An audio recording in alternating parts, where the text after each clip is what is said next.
What is going on, everyone? Welcome to the ASTROLABE. Remarkable intro.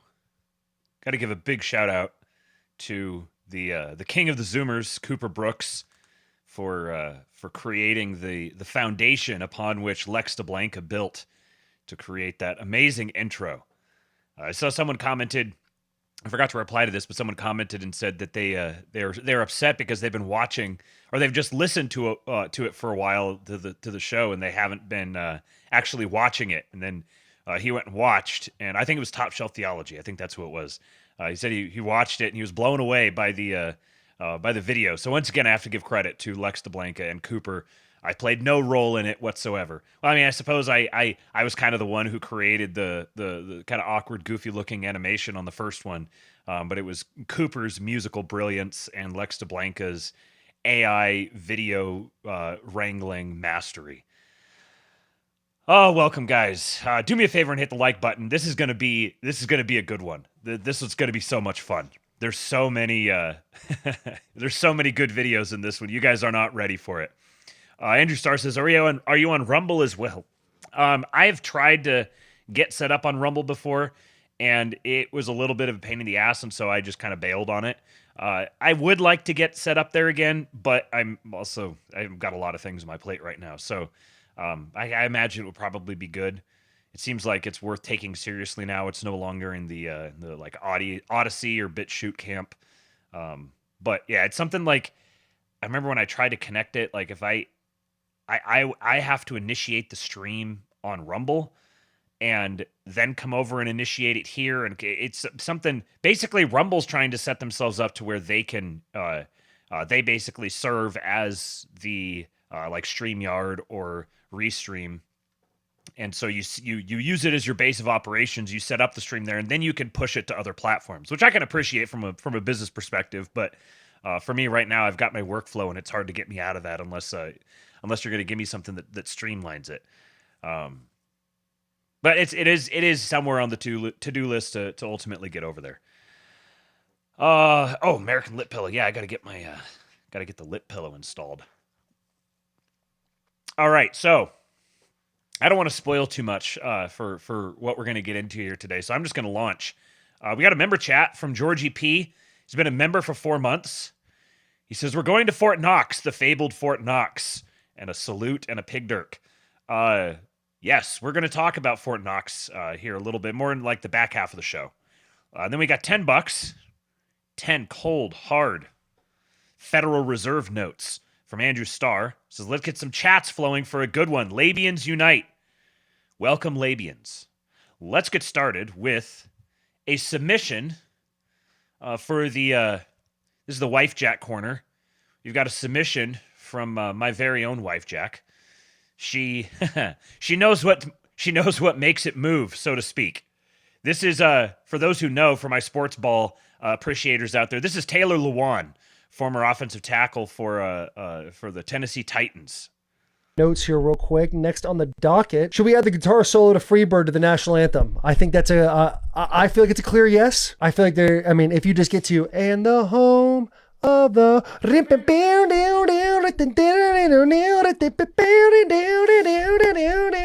that starts just going, and then they end with Brave. I feel like we could get petition signed for that. I would love a 12-minute national anthem, because think of how rock hard you would get if you are standing on the sideline of a football. I'm sorry, you're watching, hand over heart, hat off, listening to a guitar solo, and then a B-52 bomber comes over the top in the heat, the peak even of that guitar solo. Tell me you're not nutting right there, dude. You want to end people not being patriotic? Go ahead and do that, buddy. We might have just done it on Bustin' with the Boys. Anybody here say nay to that? Does anybody say nay? I'm going to look at my notes here. I think they might, after that, they might need to rename the show to Bustin' with the Boys. Get a little homoeroticism in here.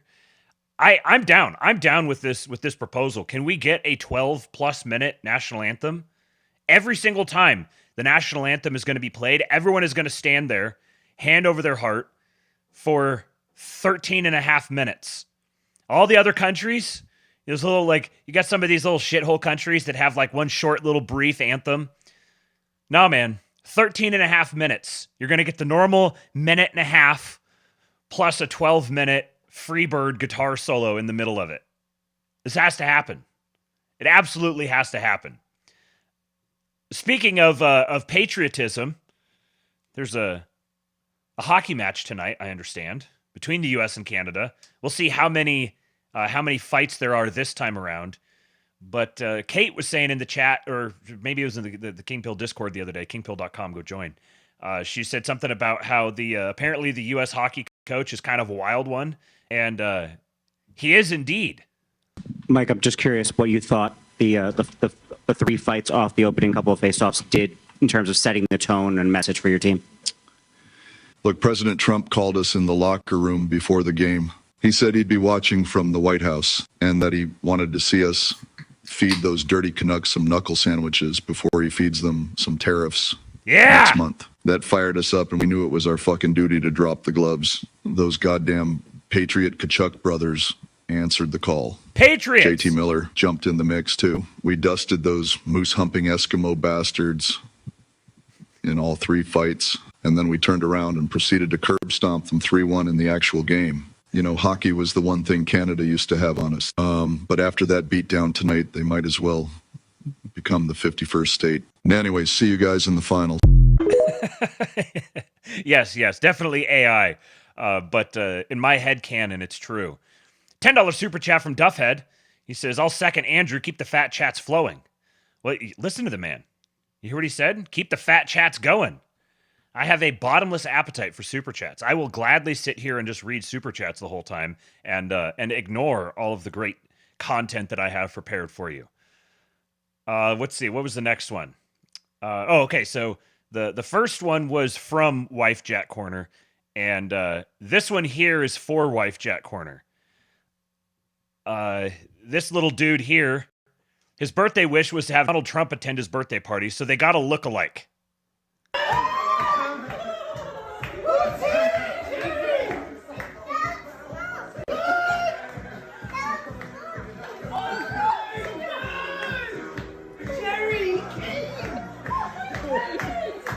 Watch the mannerisms. He's really got him. Go dance, Bubba. Go dance with Donald Trump.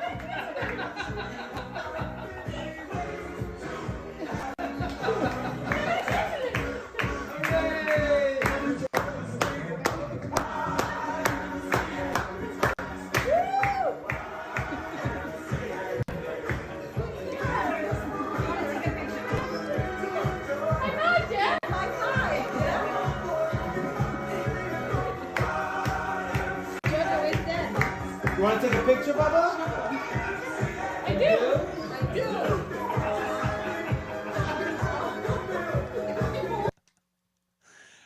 That's great. I noticed that he didn't say anything, so I would imagine that he's got the Trump mannerisms down, but he doesn't have the voice. He can't do a Trump voice impression, so he's just silent. But man, he's got the mannerisms down great. He's even got the dance. He gets the little knees and kind of swings his ass a little bit, just like the president, just like my president. Imagine being able to dance with our president. FB informant says, I want to dance with Donald Trump. Yes, sir. You need a dance partner, sir? I'm your top guy. Fat cash chat flowing. Another $10 super chat from Ryan Isaac. I'll take it. Thank you, guys. Very much appreciate the generosity. I may need to ignore the super chats just so I can get through everything. That's a good problem to have. All right, now I've got to give a content warning on this one. I've thought about playing this one before on a Friday. It's the perfect Friday content. However, there's a bit of a difference here. There's the content you share with the boys, the stuff that gets trafficked in the Twitter streets. And then there's the ASTROLABE content. And I like to pretend that this is a family show. So I've talked myself out of playing this one before. However, it has to be played today. It would be a crime against humanity for an ASTROLABE to happen on this day and me not play this. So I'm going to say, for If there's any young ears out there, you may want to shield them. Fair warning. If there's any boomers out there, I apologize for your sensibilities. You see us kids on the internet, we just kind of go hog wild sometimes. And you just had to be there. You just had to be there to get it. So I apologize for your offended sensibilities. Any of you young men out there who watch this video, you're going to get hit with the bonk stick afterwards. You just got to listen. You can't watch. You're not allowed. But a tradition unlike any other. It's an early Friday today. Cloth off. Hello, friends. Welcome to this tradition unlike any other. So my breasts are bigger than ever. They're growing again. Surprise, surprise. Yeah. Hi there, can you open up your cloth? Will you show me nice pic of your bobs? You so beautiful, show me your vagina. Send me naked pic, hello bitch lasagna. Your bob's very big, I'm kiss your bobs. In plenty it is wow, nice your cock. Let's have sexy sex, cloth off. I am not doing sex with my mom. Did you notice? I was bending over like this. Hello. Fuck you as I can with my cock. I assure you can enjoy a lot. I want to suck your balls. Put my ass in your asshole. Ooh. Baby, what is your bone size? Giant, beautiful, massive. Milk truck just arrived. Milk truck!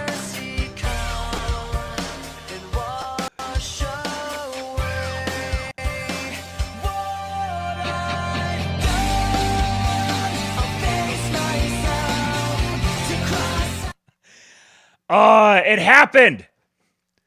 It happened. We've got a GIGAJEW. Now we've got a Jeet. He's in there. It's cash money time. Senator Mark Wayne Mullen was the senator who cast the 50th vote for Mr. Kash Patel. And so he quite literally spiked the football. This is getting out of control. Yep. Got it. Here we go. Ready? Yeah! Yes! You did it! You actually did. You were the vote. You were the vote. Mike technically voted after me. So. But you were the one that did 50. I was the 50th, yes. You did it. Millennial occupied government. Incoming. GIGAJEW. We've got a GIGAJEW. Hold on. I got to grab another super chat here. $5 from Andrew Starr. Got to set up that dono chat, Matt. Super chats are convenient, though. Yes, that is another thing. Which should I set up first? Should I set up I probably use entropy. Should I set up entropy or should I set up Rumble? I'll do one or the other. You guys tell me. This came from Dan Scavino, one of the earliest posters. I talked yesterday about how we have a poster-occupied government now, and we just got a poster. Oh man. Once Kash lets those thumbs fly, he's going to be firing off absolute heaters. The libs think that they're getting barraged with shit posting that they can't comprehend coming out of the White House. It hasn't even begun. They have no idea what they're in for when we turn the GIGAJEW on them. But one of the OG posters in the administration, Dan Scavino, he's now the assistant to the president and White House deputy chief of staff. He posted congratulations to the new director of the FBI with this video, and I was on the floor howling.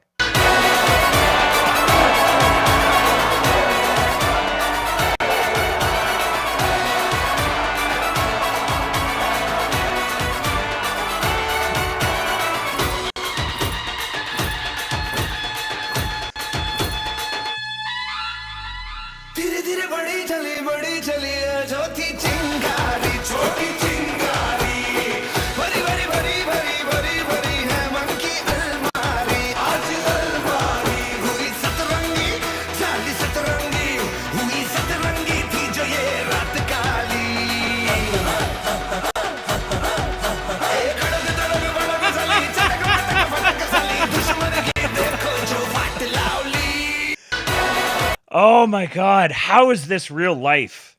This is so good. This is our government. Times have never been better. We got to vote for entropy in the chat. I was talking to Cooper, the elusive Cooper, this morning, and we've got a showing. Did you expect a monster to pop in? I did not expect a monster to pop in. Look at him. What kind of monster are you? Oh boy. What kind of monster are you? I'm a machine monster. Oh, a machine monster. That means my head spins really fast and it's really dead. It can it's very deadly. Your head is really deadly and it spins really fast? Uh-huh. What kind of, is it like a weapon or a tool or something? It's like a weapon. A weapon? Uh-huh, because I'm a machine. Oh, so do you just run around and headbutt everything? Do you use your head you use your head like a spinning bulldozer? Uh-huh. Wow. I use it like a spinning destroying wrench. A spinning destroying wrench. It's like designed to break stuff. Really? Where did you get it? That's how God designed me. Oh, that's how God designed you? Uh-huh. Wow. Wow, man. Hey, please don't go back there. Get out of there. Hey, come back out here, please. Eastwood. Don't give yourself a concussion. It's good to see you, Bubba. This is living with a 4-year-old. My head's very deadly. It is very deadly. It's large and heavy and hard. Okay. You're gonna knock yourself out. Get out of my armpit. Ow! Don't pull my armpit hair. All right. All right, Daddy's gotta get back to his show. I'm gonna get your bing dong. You are ready doing a show. I am. All right, I need you to go back downstairs, okay, Bubba? These are my 2 machine tools. Can Yeah? I show you how I use them? Yeah, how do you use them? Not on the wall. Oh, like that? Wow, that's pretty impressive. I use them way harder than that. Oh, you were going easy on me?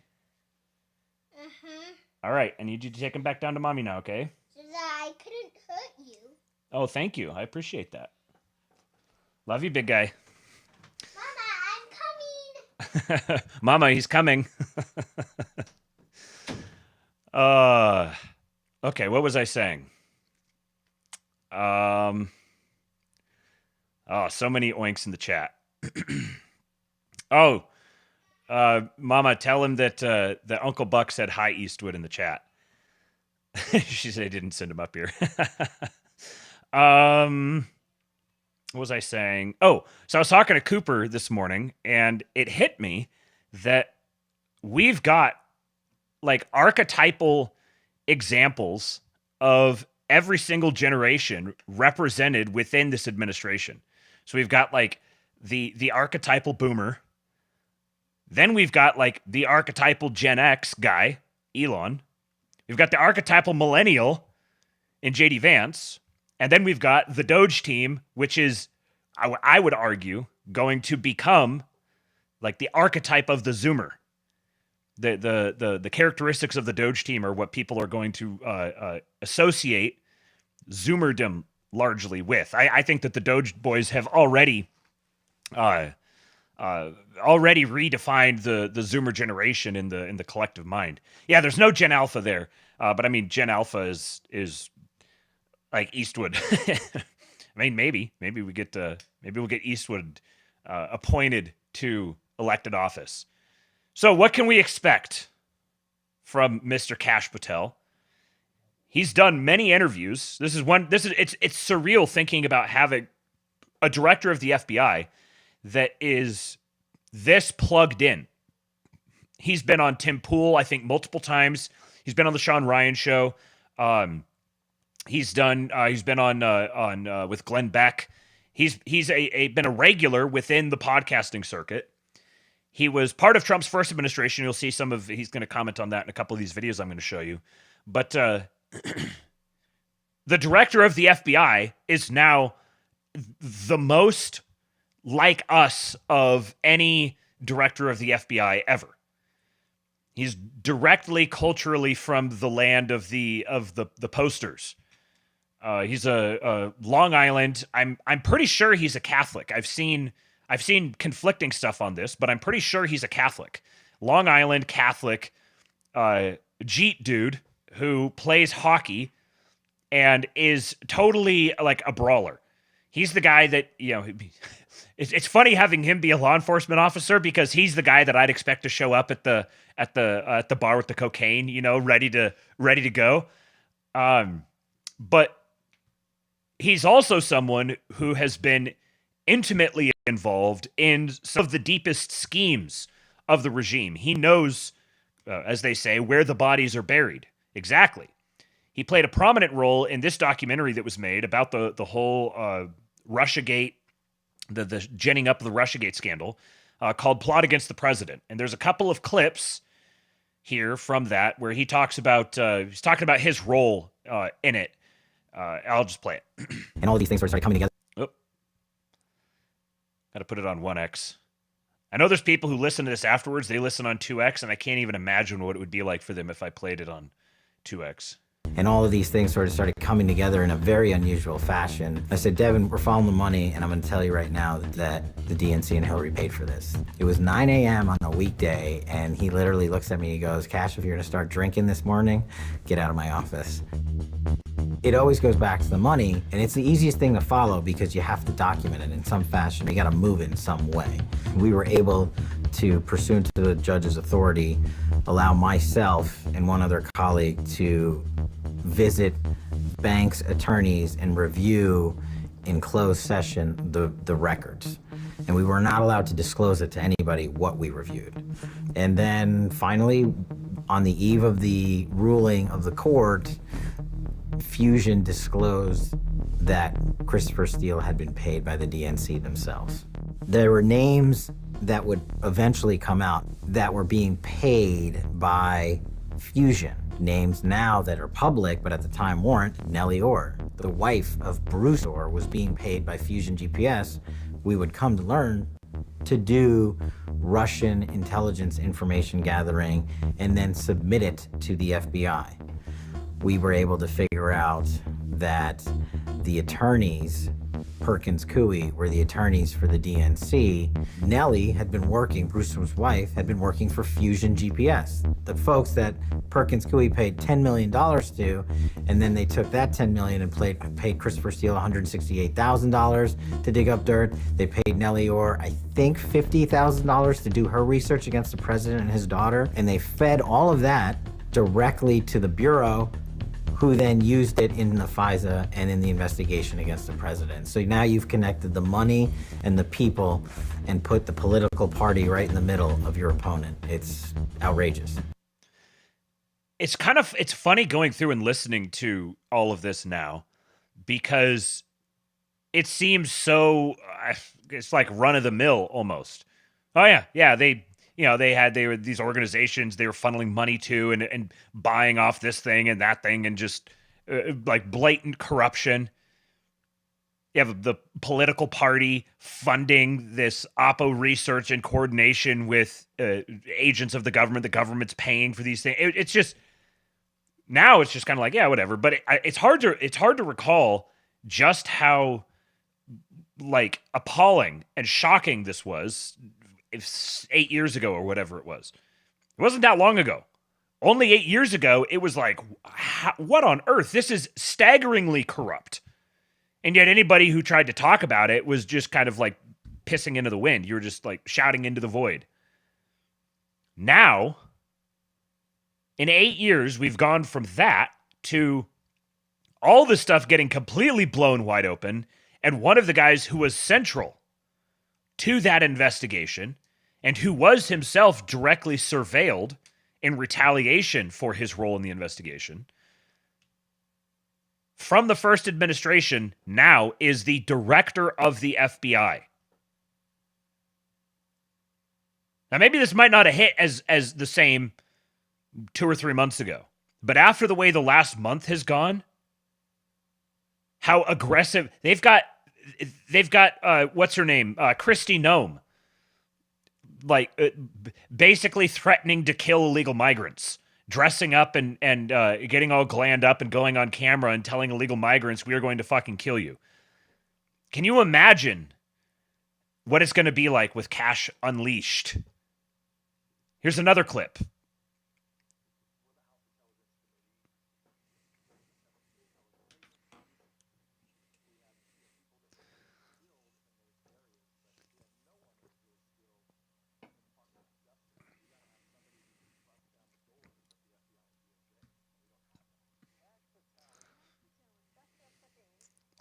Guess, yep.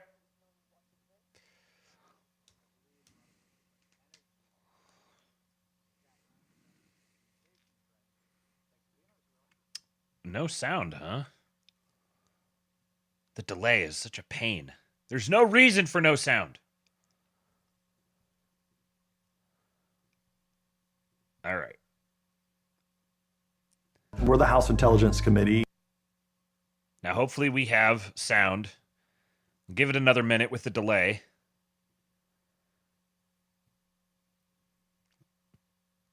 I was playing it on the right tab. Just for whatever reason, the audio wasn't coming through. Okay. We're the House Intelligence Committee. We just deal with the 17 intelligence agencies. We had, people that were very skilled in those areas, but we had no one that was really skilled at the Department of Justice. We got to have somebody who can bust down the doors at the FBI and DOJ, and we don't have that. Kash Patel. Kash Patel is Kash Patel, or Kash as he's known in Washington. Kash, I believe, brought a very different energy to that team. Jack Langer says, who's the communications director, Jack said, it was a relatively sleepy committee. We barely spoke to the press. They're pretty easygoing, they're mellow, and here's Kash. He's an ethnic New Yorker from Queens, New York, Indian family who lived in Africa, and he just brought an entirely new energy to that team. Kash was fundamental to gathering information and pushing this. He's got great instincts. This is a guy who really understands the players. Kash knows the intelligence community like I know the State Department. When he came in to talk to me and started walking me through some of the problems at DOJ, just kind of big picture problems. And almost on the spot, I said, you want a job? I told Devin, I said, yeah, I'll take the job. But I was so upset at the lack of internal accountability at the DOJ and the FBI that I said, we have to, whatever we find, we're putting out. And I said, look, if we find something that's bad, we're putting it out. And he goes, deal. Here's a clip of him on Tim Pool discussing his ideas for the government. Anyway, the other thing that I put in the book that I recommended the boss to do hits on the this. Boss. We need a 24/7 declassification office. Yes. Rolling papers out 24/7. And not just like JFK and not just 9/11. You're talking to the guy that's read the whole 9/11 report and those 7 pages that people talk about. But I believe, as like the guy who is an intel guy who believes wholeheartedly in the classified system of information, I believe that it has been over-abused by these corrupt officials in government to hide the truth and enact more corrupt activities. So what I told the boss was like, I don't care what you call it, truth and reconciliation, whatever, come up with a better name. But every agency and department literally submits all of their documentation, and I believe you could get half out, half. I still think the other half needs to remain classified. I'll always argue that it does serve a purpose, but like you're seeing in these documents in the Jack Smith case, they're just redacting stuff that they lied about, that they broke the law. I mean, it's used to protect themselves. And it's a public document in a federal court, which is a document for the people of the United States. And we can have you run that office. You can come in and just be like, hey, I want all the Saudi documents. I'll gladly do that. I'd be so happy. So Luke will be the press secretary for the Libertarian Party. The declassifying the documenter. Viceroy of declassification. Absolutely, I like that. There you go. I'm in. You got. Where do I sign up? Yeah, but I think that's how you earn the respect. Like you said, Donald Trump started talking about these things. Then we started putting these documents out there. And remember when I ran Russiagate, right? They came after me and said, if you put out the Nunes memo and you put this out that you wrote, our enemies and our allies are going to get murdered. No one died. Every single one of us has had a friend like this guy. He is such a familiar type. He's just someone up here said an Indian for hire. He's just like Indian muscle. He's a total bro. But he's also a pretty accomplished lawyer in his own right. Here's him. Let's see, which clip do I have here? Yeah, so with this clip, this is him, a pretty famous one. A lot of people have seen, this one's gone around a lot. This is him talking about what he would do as FBI director. This was from, I want to say it was last summer, maybe last spring, on the Sean Ryan show. Now, some of the stuff here he's saying that he would do, it's, even at the time, it should have been pretty clear that it isn't, you can't hold him to it. You can't say, oh, well, because he said he was going to do that, if he doesn't do those exact things, then that means he's lying and we can't trust him. No, like, obviously, some of these things are literally not even his call to make. He comes in to serve at the pleasure of the president. And so the president's going to make the call, and his job is to do what he's told. But you can see where his heart is at. Then we need to decrease what I call government creep with personnel. The FBI's footprint has gotten so freaking big, and the biggest problem the FBI has kind of its intel shops. I'd break that component out of it. I'd shut down the FBI Hoover building on day one and reopening the next day as a museum of the deep state. And I'd take the 7,000 employees that work in that building and send them across America to chase down criminals. Go be cops. You're cops. Go be cops. Go chase down murderers and rapists and drug dealers and violent offenders. What do you need 7,000 people there for? Same thing with DOJ. What are all these people doing here? Looking for the next government promotion, looking for their next fancy government title, looking for their parachute out of government. So while you're bringing in the right people, you also have to shrink government. So a massive government reform. Yeah. And you got to work with Congress to eliminate the billets. This is one of the things we did when I was deputy DNI. We got to DNI and I was like, okay, what do all these people do? We've got the CIA, so why do I have analysts doing the CIA's job here? Why do I have a floor of them? Like, give me a good answer. I don't know everything. I don't know a lot. But if you can give me an answer that satisfies their existence, I'm all in. Well, we just have our own people. Okay, well, now we don't. And we went to Congress and zeroed out a bunch of billets, and they hated us for it. Why? Why would Congress hate you for that? Not Congress, the public. Congress is like, great, you saved us money. You're the only agency that returned money this year because we didn't spend our entire budget. We were literally funding seats with no humans in them for years. And what the government creep that I was talking about is these agencies go to Congress every year. And again, this is why it's a thing of decades. I need 5 more seats here. I need 10 more seats here. Okay, you keep doing that. How's that going? Oh, we'll fill that seat next year. We're in the process of, interviewing people for that section. And that keeps, no one returns money. It's the biggest fiction in government that you can't return money. Every agency and department that I've ever worked for, when it comes to the fiscal end of the year, they're like, go on trips, go spend money. What? Just give it back to Congress. We can't do that.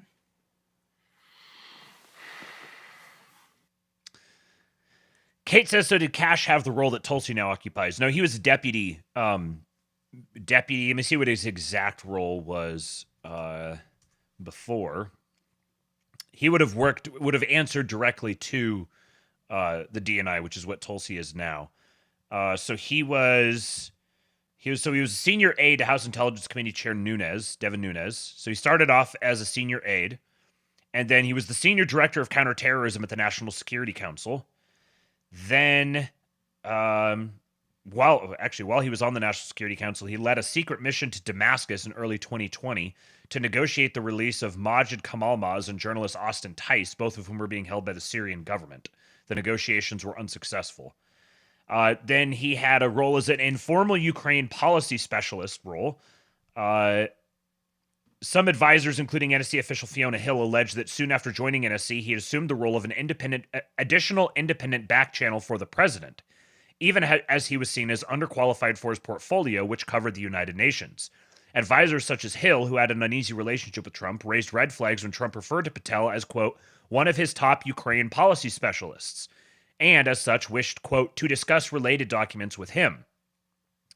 Patel's actual assignment was counterterrorism issues rather than Ukraine. He was thought to have operated independently of Rudy Giuliani's irregular informal channel. Impeachment inquiry witnesses were asked what they knew about Patel. Hill told investigators that it seemed, quote, Patel was improperly becoming involved in Ukraine policy and was sending information to Mr. Trump. In an October 2019 story, Politico, citing an anonymous source it reported had formerly worked at the White House, wrote that Patel had, quote, unique access to Trump and had provided, quote, out-of-scope advice to him on the United States-Ukraine policy.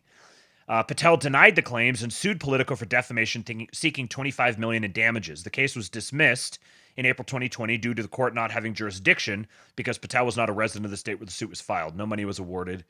One of several cases where state residency became an issue for him.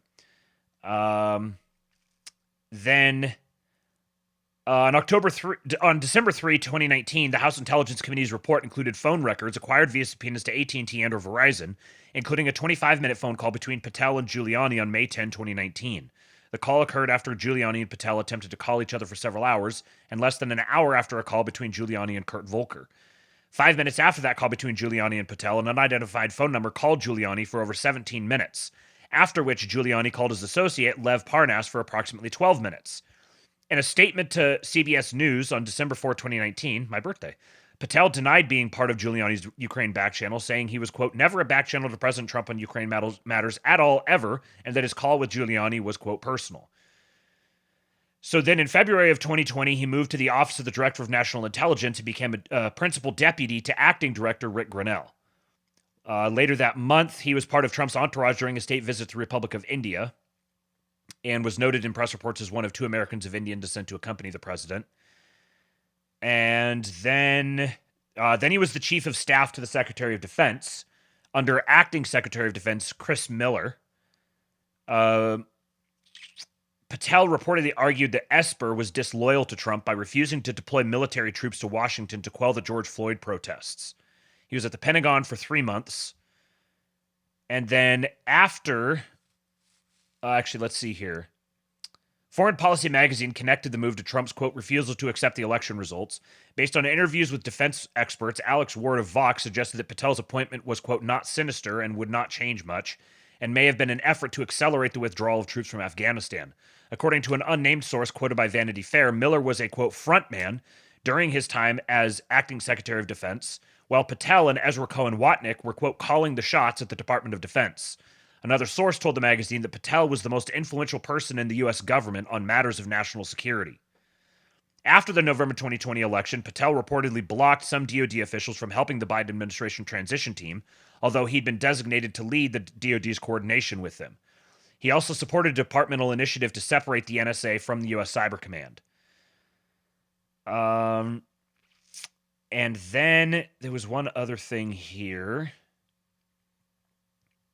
It says in his last weeks in office, Trump planned to appoint Patel as CIA deputy director, replacing Vaughn Bishop. But interventions from Vice President Mike Pence and White House counsel Pat Cipollone stopped that. He's been widely acknowledged as being a Trump loyalist. So he's a member of the board of directors for the Trump Media and Technology Group, which is the owners of Truth Social. He promoted several pro-Trump conspiracy theories and appeared on podcasts hosted by alt-right personalities such as Stu Peters, and co-hosted a talk show on the Epoch Times, a far-right Falun Gong affiliated media organization. He also sold branded merchandise such as supplements that he says detoxifies the body of the negative effects of COVID-19 vaccines. He was the author of a picture book titled The Plot Against the King. He published the book Government Gangsters, a partial memoir that criticizes the deep state. And in his book, he wrote a list of 60 people who he believed were members of the deep state, which included Joe Biden, Kamala Harris, Hillary Clinton, Merrick Garland, Bill Barr, Robert Mueller, James Comey, Mark Esper, Robert Hur, among others. And in June 19, 2022, Trump sent a letter to the National Archives naming Patel and John Solomon as, quote, representatives for access to presidential records of my administration. In 2022, he created Fight with Cash, a tax-exempt 501c3 to raise donations for helping other people in need, though more specifically to bring America First patriots together and help fight the deep state. He said he'd funded whistleblower campaigns. And during a December 2023 appearance on Steve Bannon's War Room podcast, Patel concurred with Bannon's assertions that Donald Trump is dead serious about his intent to seek revenge against his political enemies should he be elected in 2024. He stated, quote, "We will go out and find the conspirators, not just in government, but in the media. We're going to come after the people in the media who lied about American citizens, who helped Joe Biden rig presidential elections. We're going to come after you. Whether it's criminally or civilly, we'll figure that out. But yeah, we're putting you all on notice. And Steve, this is why they hate us. This is why we're tyrannical. This is why we're dictators, because we're actually going to use the Constitution to prosecute them for crimes they said we've always been guilty of but never have."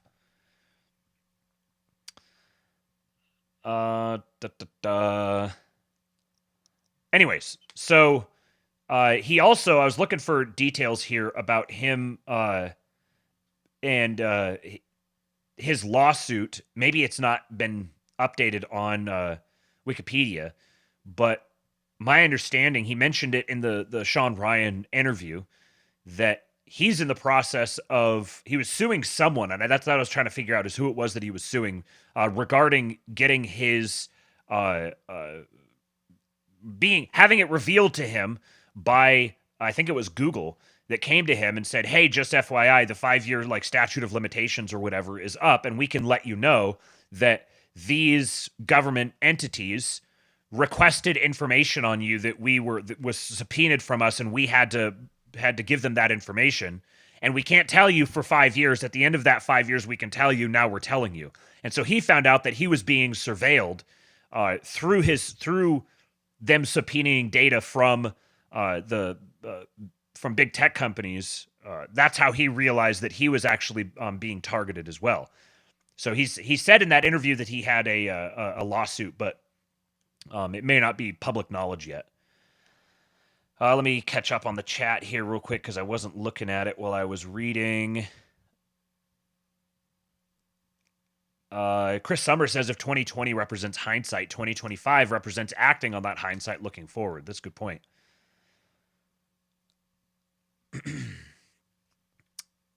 Yeah, Jack's complete lack of surprise from Twitter says that guy is who you send to deliver messages. He knows all the gossip and where all the bodies are. Yes.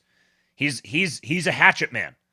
Like, he is a Trump loyalist hatchet man with an axe to grind against the deep state. That's who was just nominated and confirmed by the Senate to head the FBI.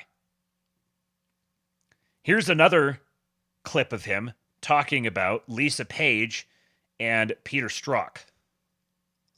This frickin' creep.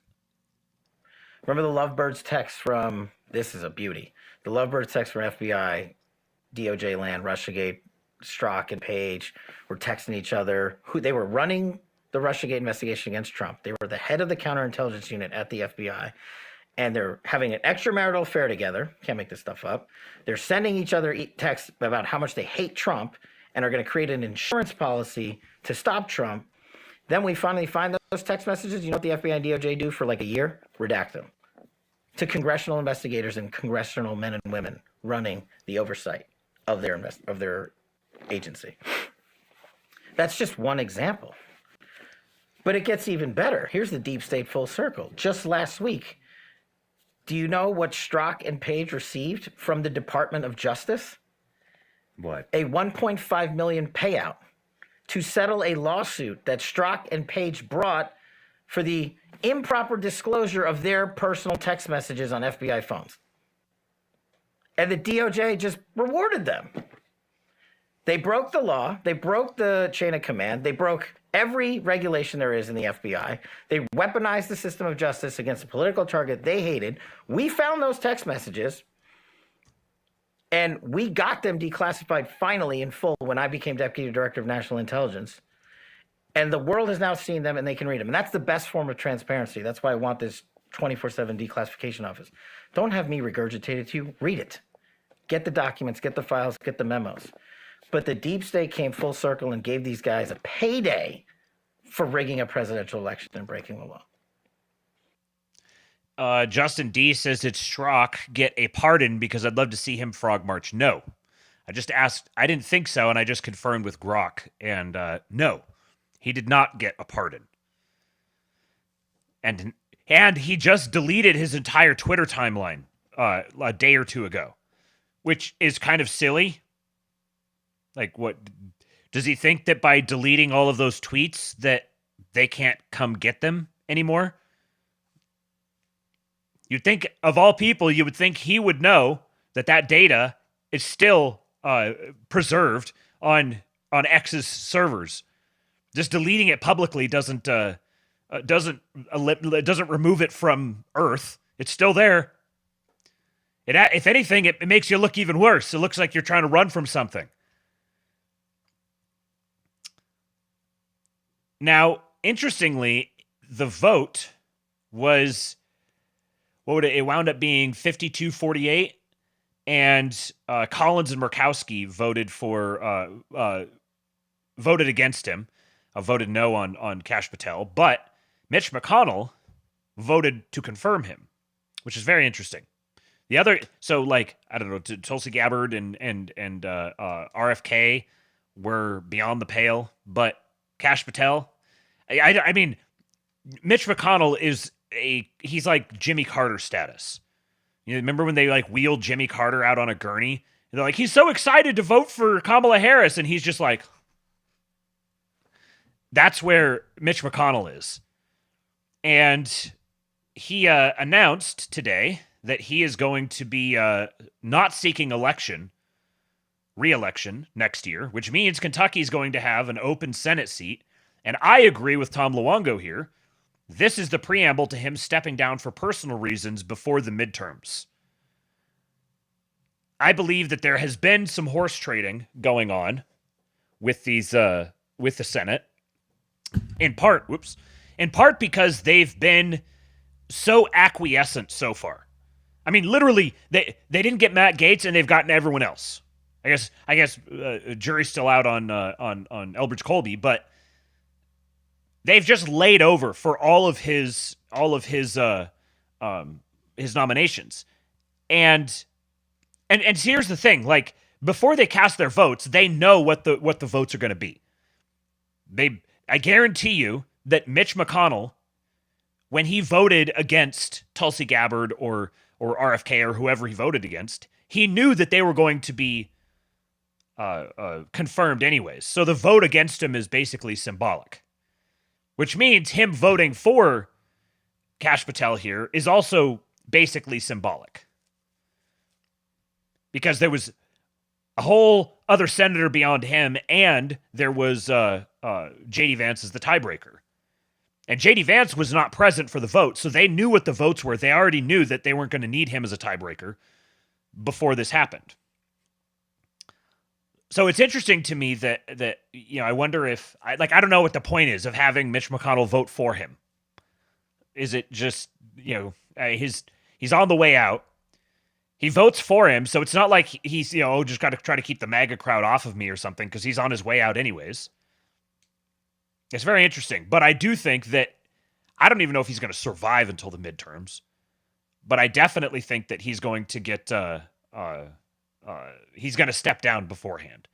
And as things sit right now, I don't see how we've talked about Trump basically pulling an FDR. He's doing what FDR did. Curtis Yarvin is very vindicated.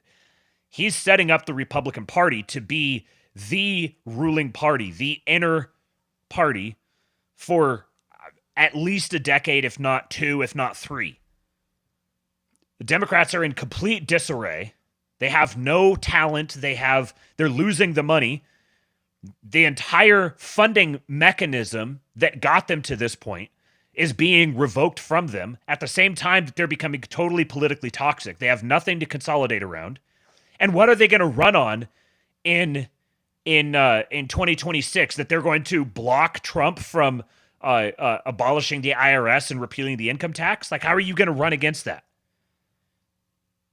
They're not going to have any opposition to bring to bear. And between now and then, the voter rolls are going to get cleaned up drastically. And you've got Scott Presler doing the Scott Presler thing with Elon and Nicole Shanahan and a bunch of other recent MAGA people who have all come out ahead of time and said any Republicans who obstruct Trump's agenda are going to get their opposition funded. And so any Democrats are going to get the same thing. I don't fathom how Trump doesn't wind up with an even larger majority. Could he have a supermajority? It wouldn't be that surprising to me if he winds up with a supermajority in the second half of his term. People have suspected for a very long time that the country is much redder than it actually votes because of things like fraud and illegal immigrants and all this sort of thing. And people are like, well, if they could clean stuff up, then, there'd be a lot more Republican states. But, the stuff never gets cleaned up. So, well, it certainly seems like a lot of stuff is getting cleaned up now. And once this sort of thing gets underway, the people who have gotten it underway, they don't have an incentive to pull off the gas. Because this is what I think a lot of the pessimists or the cynics, I think they're like, oh, well, they got some stuff, so now they're just going to settle back into business as usual. But that's not how this works. If any of the people associated with the Trump administration find themselves on the wrong end of their enemy class, they're going to get nuked. They might die. They have every reason to keep the pedal to the metal and to amp it up even further. This thing's going to develop all of that institutional inertia that was directed toward waste and bloat and corruption and expansive like bureaucracy. That inertia is going to get redirected very quickly. And the inertial force is going to be in the direction of getting leaner and leaner and more efficient and more taking bigger and bigger leaps.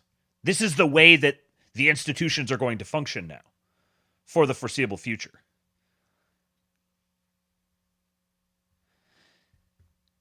Taylor Brown says, James Carville says they need to find their next Bill Clinton. Yeah, I mean, good luck with that. Even if they had the person, what's the platform going to be? The only thing that they can run on at this point is we're going to do the MAGA thing better than Trump. And we saw what happened in the Republican primaries to anybody who tried to run on that. Oh, we need MAGA without Trump. That's what defined Con Inc. for the last several years. We're going to do MAGA, but without Trump. That's essentially the only platform that the Democrats have to run on right now. Or what? We need to go fight Russia? We need to go to war with, we need to go send troops over to Ukraine, or I don't even know what's their angle. What do they start grabbing onto that isn't just, we need to do MAGA more and better. Trump's not going far enough. Because I do think that's the ultimate political trajectory that we're on now.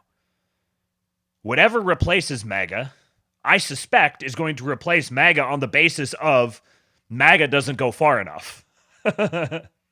For better or for worse. Now, I gave you guys some GIGAJEW content. Now it's time for the GIGAJEW. So this is for the Jews. What is it for the Jeets? What do I need for that? Is it like throw curry at the lens or something? Probably something with poop. It is true that many of the people in this room for 4 years failed to cover the fact that Joe Biden was mentally incompetent and was not running the country. It is also true that many people in this room who have used this talking point that Elon is not elected fail to understand how government works. So I'm glad for the opportunity for a brief civics lesson. A president is elected by the whole American people. He's the only official in the entire government that is elected by the entire nation, right? Judges are appointed, members of Congress are elected at the district or state level. Just one man. And the Constitution, Article 2, has a clause known as the vesting clause, and it says the executive power shall be vested in a president, singular. The whole will of democracy is imbued into the elected president. That president then appoints staff to then impose that democratic will onto the government.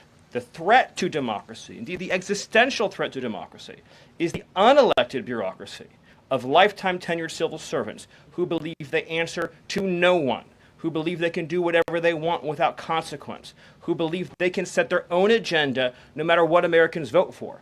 So Americans vote for radical FBI reform, and FBI agents say they don't want to change. Or Americans vote for radical reform on our energy policies, but EPA bureaucrats say they don't want to change. Or Americans vote to end DEI, racist DEI policies, and lawyers at the Department of Justice say they don't want to change.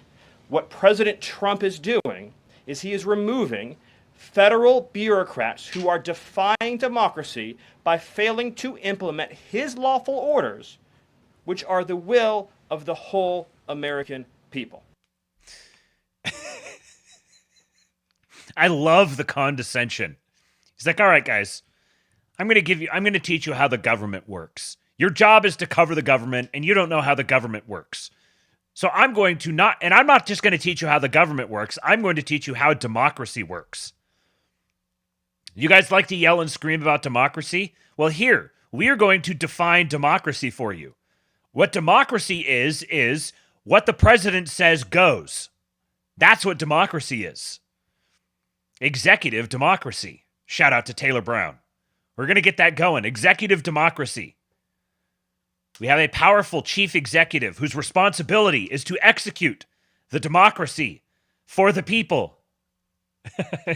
An honorary Aryan, yes. Stephen Miller, elections have consequences. Yeah. Now, he was just getting heated up. Because this is where it went. That 6 Mexican cartels and 2 transnational gangs, Tren de Aragua, or TDA, and MS-13, so 8 organizations in total, are now formally designated as foreign terrorist organizations, which means that every single member of those organizations who operates on U.S. soil is now, as a legal matter, a terrorist, and they will be treated as terrorists. This is a sea change in U.S. policy. And this means the Department of Justice and the Department of Homeland Security, along with the rest of U.S. law enforcement and the Department of Defense, are now operating in a legal reality where these cartels are recognized as terrorists. And there will be a whole of government effort to remove these terrorists from our soil and to degrade their ability to threaten or undermine any American security or sovereignty interests. Border crossings, since the day he took office, are down 95%. I think it's almost impossible to even describe the scale and scope of that achievement. President Trump, within days of taking office, cut border crossings 95%.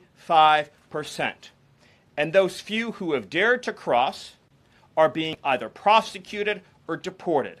They're either facing significant jail time for trafficking, smuggling, harboring, aiding, impeding, or they're being immediately removed from our soil. Either way, at the end of the process, they are going home.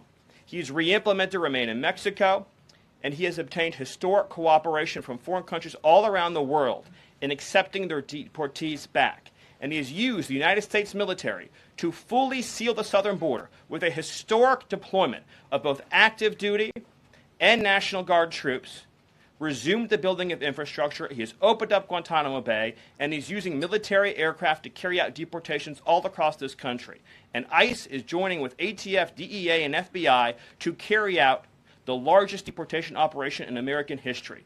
The criminals are going home. The border is sealed shut. America is safe, sovereign, proud, and free. We are a nation that everyone in the world understands all across this planet. You do not come here illegally. You will not get in. You will go to jail. You will go home. You will not succeed.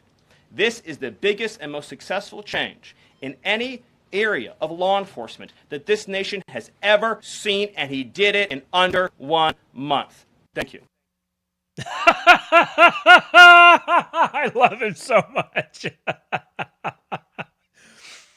I said one of these days in the middle of a press conference, our beloved GIGAJEW is going to spontaneously burst into white-hot flames and begin levitating above the ground as he fires frickin' laser beams out of his eyes at all the fleeing, wailing journos. His power levels are too much. They're rising. They're building. You can tell he's got this little head twitch. where he's gonna go Homelander on him. He's just you're gonna start seeing him. He starts glowing. His eyes just and all the libs turn and run, shrieking, and he just mows them down, hovering over the ground.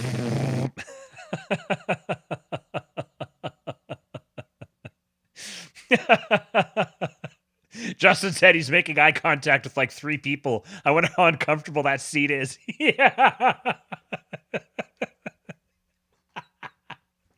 There's some little twink that's sitting there just like, ah! Oh, man. Yeah, Dr. Manhattan style, yeah.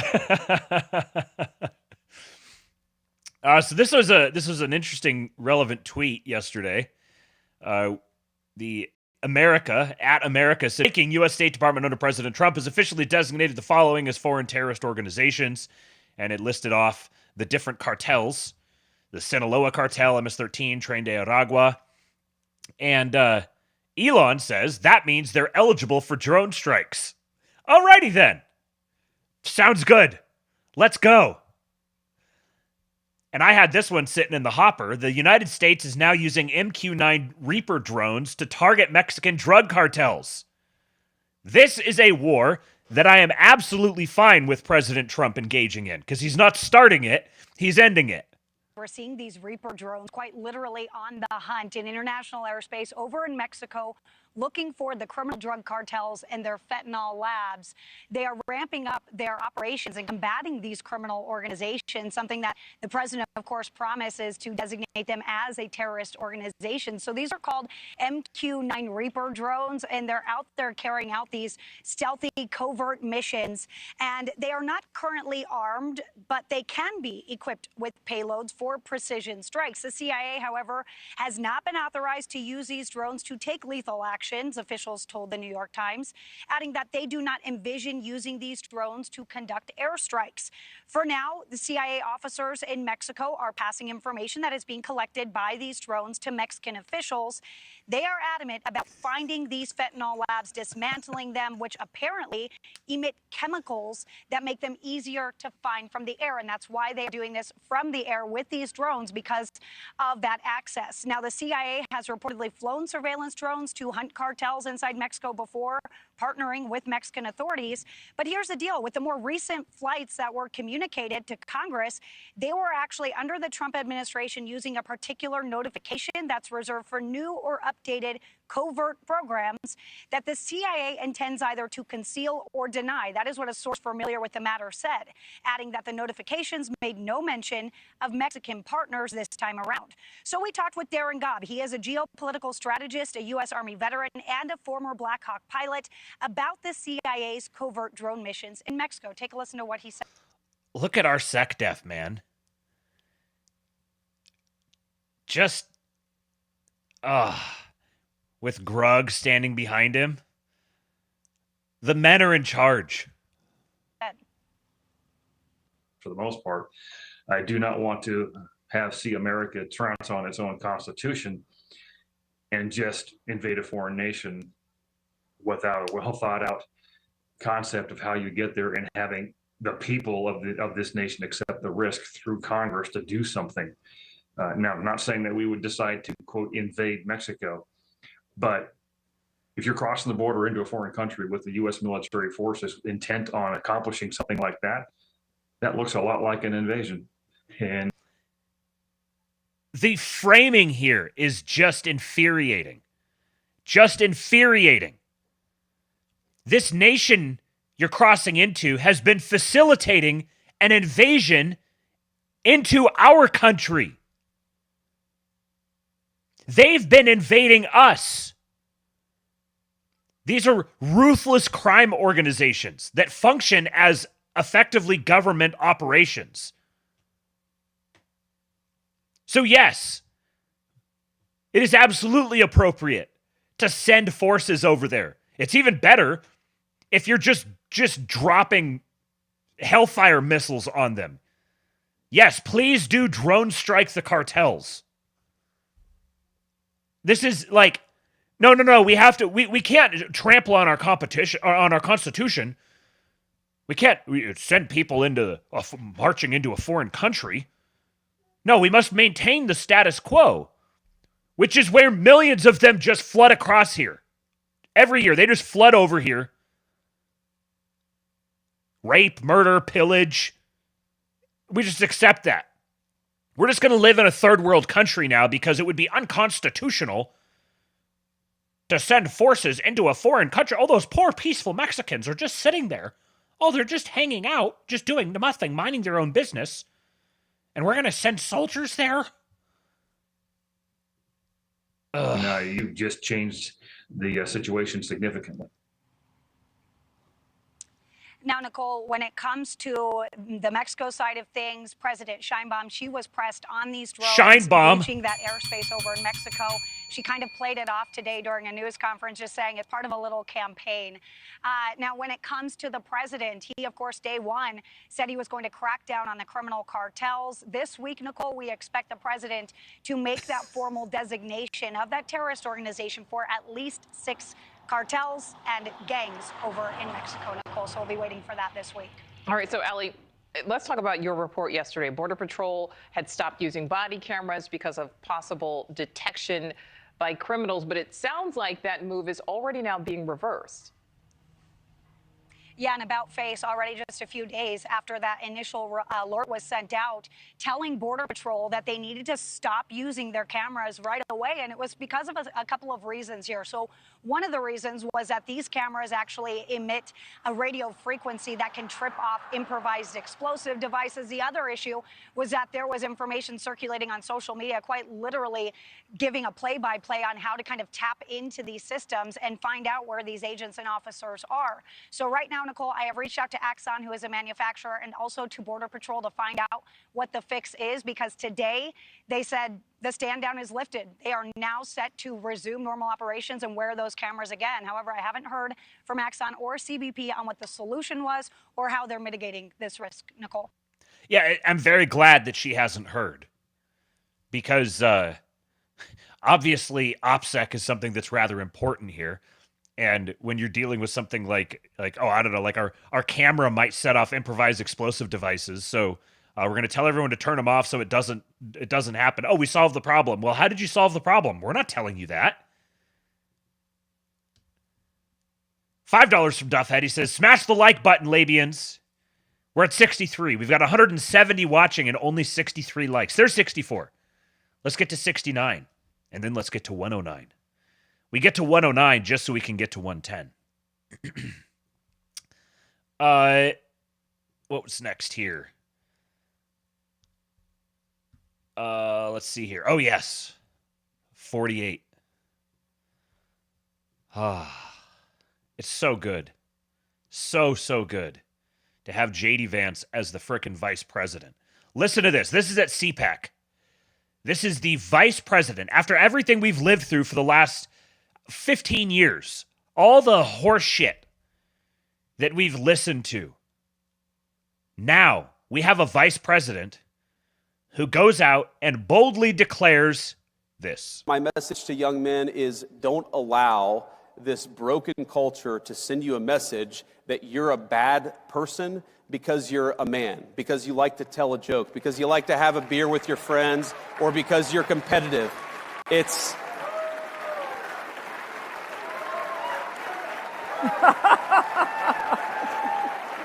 our message, the cultural message, and I think the president's and mine is the exact opposite, but our cultural message is, I think that it wants to turn everybody, into, whether male or female, into androgynous idiots who think the same, talk the same, and act the same. We actually think God made male and female for a purpose, and we want you guys to thrive as young men and as young women, and we're going to help with our public policy to make it possible to do that. Pat Stedman said, it's been a long road, boys, but we did it. The manosphere is running the United States of America. And before showing up at CPAC, he had to drop in briefly and curb stomp Neil Ferguson. So Neil Ferguson posts this early this morning, an excerpt from John Meacham's biography of George H.W. Bush. This is the excerpt. It says, to the press on the South Lawn, he described in general terms the diplomatic activity of recent hours. And then, in response to a question about protecting Americans in Kuwait, all the drive and all the determination that had been building over the previous 80 or so hours came tumbling out in a clear, heartfelt paragraph of spoken prose. I'm not going to discuss what we're doing in terms of moving of forces, anything of that nature, but I view it very seriously, not just that, but any threat to any other countries, as well as I view very seriously our determination to reverse out this aggression. And please believe me, there are an awful lot of countries that are in total accord with what I've just said, and I salute them. They are staunch friends and allies, and we will be working with them all for collective action. This will not stand. This will not stand, this aggression against Kuwait. And Mr. Intellectual Dorkweb here says, future history students will be asked why this stopped being the reaction of a Republican president to the invasion of a sovereign state by a dictator. And so 48 had to put this obnoxious limey in his place. This is what he says. This is moralistic garbage, which is unfortunately the rhetorical currency of the globalists because they have nothing else to say. For 3 years, President Trump and I have made two simple arguments. First, the war wouldn't have started if President Trump was in office. Second, that neither Europe nor the Biden administration nor the Ukrainians had any pathway to victory. This was true 3 years ago, it was true 2 years ago, it was true last year, and it is true today.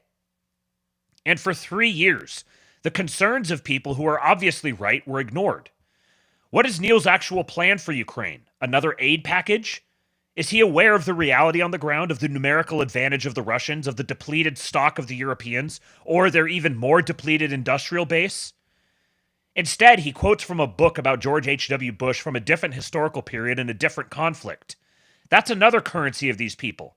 Reliance on irrelevant history. Reliance on irrelevant history.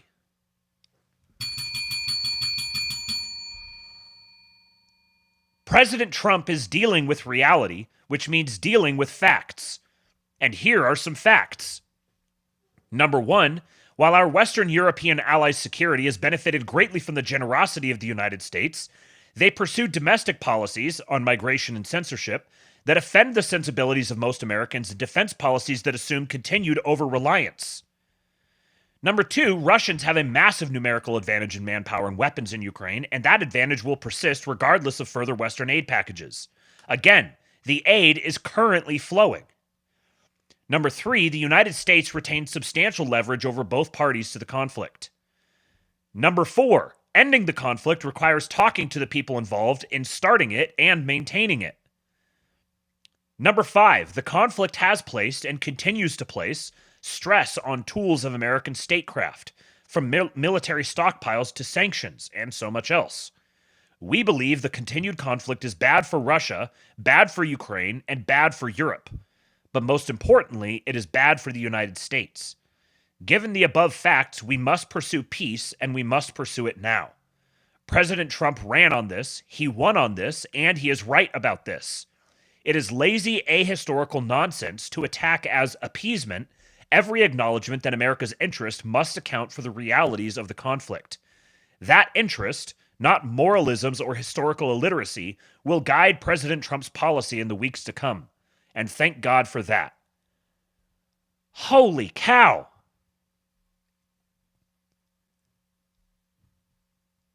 Man, how the mighty have fallen. How pathetic. That was, for those who are just listening, that was a reference to something that was on the screen. I'm not going to dignify it by reading it out. This is the vice president, man. And he's writing it himself. I wish I could remember who said it, but I heard it from someone who I trust, that the speech that he gave at the Munich Security Conference was, no, actually it wasn't that speech, it was his AI speech. And that's who it was. It was David Sachs who said it. His AI speech that he gave, which made all the headlines and had people buzzing until he's, like a couple days later, he gave the Munich Security Conference speech. He Sachs said that J.D. Vance is the one who wrote his AI speech. So I would suspect that he probably wrote most of, if not all of, the Munich Security Conference speech as well. And this here is him. When he tweets, is very obviously him tweeting. And if you've read any of his writing in the past, it matches his voice. The dude is an exceptional communicator. He's very smart. And he's hitting all the right notes. Do you guys realize how good we have it? The future is so bright.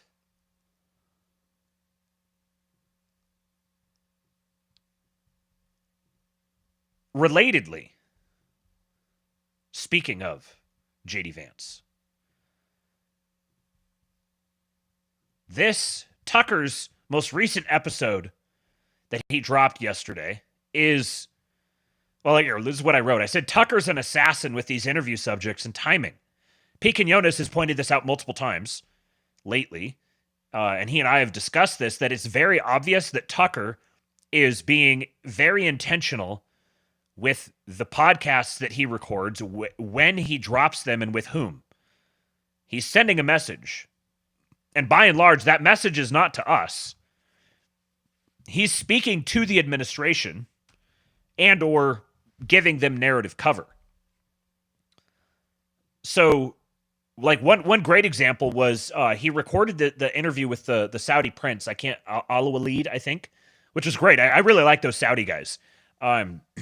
He recorded this interview with the Saudi prince, and it was recorded before the inauguration. And then this news drops with the Trump makes his announcement about Gaza and the way they're going to resolve the Israel-Gaza conflict. And suddenly, this interview drops with the Saudi prince talking specifically about all these sorts of things revolving around Middle East policy. He's being very intentional with the conversation that he's having and when he's dropping them. So this one here, dropping now, it was recorded pretty recently because they're talking about recent events. It was recorded within the last week or so, but he went out and recorded this interview with Bob Amsterdam, a lawyer representing the Ukrainian Orthodox Church, and describing just how tyrannical and corrupt the Ukrainian regime is, all the way up to torturing priests and stealing church property. He also describes how the whole thing was born out of a pet project of Victoria Nuland. And I'll, hopefully you guys didn't see that yet. I don't want to spoil what's coming. But this is a absolute must listen. And obviously, as an Orthodox Christian, this hits close to home. That you are told that you are a Putinist. And Kasparov has summed it up. He's basically said, if you criticize Zelensky in any way, you're a Putinist. So the fact that he's destroyed civil society, he's destroyed a free media, he jails or sanctions or charges with treason his opponents, we're supposed to ignore all of that, because if we mention it, or if I stand on a soapbox to scream that he's jailing and torturing priests, we are somehow disentitled to speak. We have this crazy adopted authoritarianism now, where we as a country of institutions have made a king out of Zelensky. We have allowed him to destroy every Ukrainian institution out there that's independent, and we've turned him into a king or demigod. And I will tell you that one of the instruments that was being used to attack me, for instance, was FARA. The Foreign Agent Registration Act. That's right. A journalist in the Washington Post who we offered to interview all sorts of beaten priests instead focused on me, tried to make it sound like I was in Putin's pay and somehow violated FARA, when I knew very well I had an exemption because I represent the church. It's been crazy. I've gone into meetings. Firstly, most Democrats, almost all Democrats, but a few, including Dick Durbin, who gave us a very respectful hearing. Almost all Democrats wouldn't meet with us, which really shocks me because I've been a lawyer for 45 years. I generally get meetings when I need them. None. Republicans, on the other hand, often their staff at least were willing to meet with us. One senator had the courage to stand up and speak out, and that man, God bless him, is now the vice president of the United States. He was the only one. J.D. Vance was the only one? The only one. Absolutely. And I will forever be in his debt because he took the destruction of Christ's children seriously enough to raise it. And he was outraged that our government was allowing it. He didn't even go so far. I don't think he understood that we were, in fact, funding and supporting it. And there is a guy in the Ukrainian government, a Mr. Zelensky, not Zelensky, Zelensky, who's been in charge of the destruction of this church for years. Like that. This whole interview is a must listen. And I texted this to Pete last night while we were talking about this, and I said, if JD Vance signal boosts this conversation, that's when you know that they're going for the jugular on the whole Ukraine issue. Because all the stuff they get into in this conversation it's not going to be surprising to our corner of the internet, but to the majority of people, it will be. The sort of stuff that's been happening in Ukraine is just in the Ukraine. It's Kiev and it's the Ukraine. It's stomach churning what's been happening there. It is all the like mythologies told about the Soviet Union. Some are true, most are true, but there's sort of a like a mystique that developed around, secret police and the horrors of the Soviet Union. That's all happening right now, today. They're literally imprisoning and torturing priests and seizing churches. They're openly hostile to Christianity, and they're indulging in it. They live in a police state. It's horrifying what's happening over there. And this guy, shout out to Bob Amsterdam, man. I can't tell from the course of the interview. He very early on, he says he's a Jew. He just outright says, I'm a Jew. And he's representing the Ukrainian Orthodox Church. They set up a fake church, the Orthodox Church of Ukraine, which is basically a CIA plant that he says was masterminded, was the pet project of Victoria Nuland.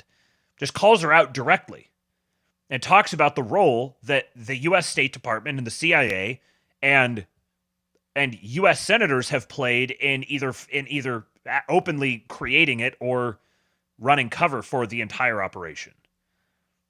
He describes how the government of the Ukraine they're paying some sort of a PR firm in D.C., I think, either New York or D.C., to literally propagandize for them. It's a pretty explosive interview. If you to those of you who you listen to Pete and Thomas and the various other discussions of these topics within our little corner of the internet, it may not stand out to you as much. You may be aware of a lot of this stuff already, but the vast majority of people aren't aware of this. I could not love Tucker Carlson and JD Vance more for bringing attention to this issue. And the timing. Oh, the timing. What I was going to say about Bob Amsterdam was that I don't know if he's actually Orthodox himself, if he's been baptized, because he says us. He says our church. He said the thing about JD Vance's his heart being broken for what's being done to Christ's children, which is kind of an interesting thing for a Jew to say. But he's totally a boomer. Like, as you listen to it, he's very boomer. He was arrested by Putin, so he has no love lost for Putin. And he talks about how he thinks Russia is he's skeptical and fearful of Russia as well. But man, and if you don't get what Tucker is doing, there's some crayon eaters out there who listen to Tucker, and listening to Tucker is like an IQ test. He's always doing a thing. And if you don't pick up on the fact that he's doing a thing, and you just take his words exactly at face value, you're just demonstrating that you're a retard. Oh, he talks about loving democracy.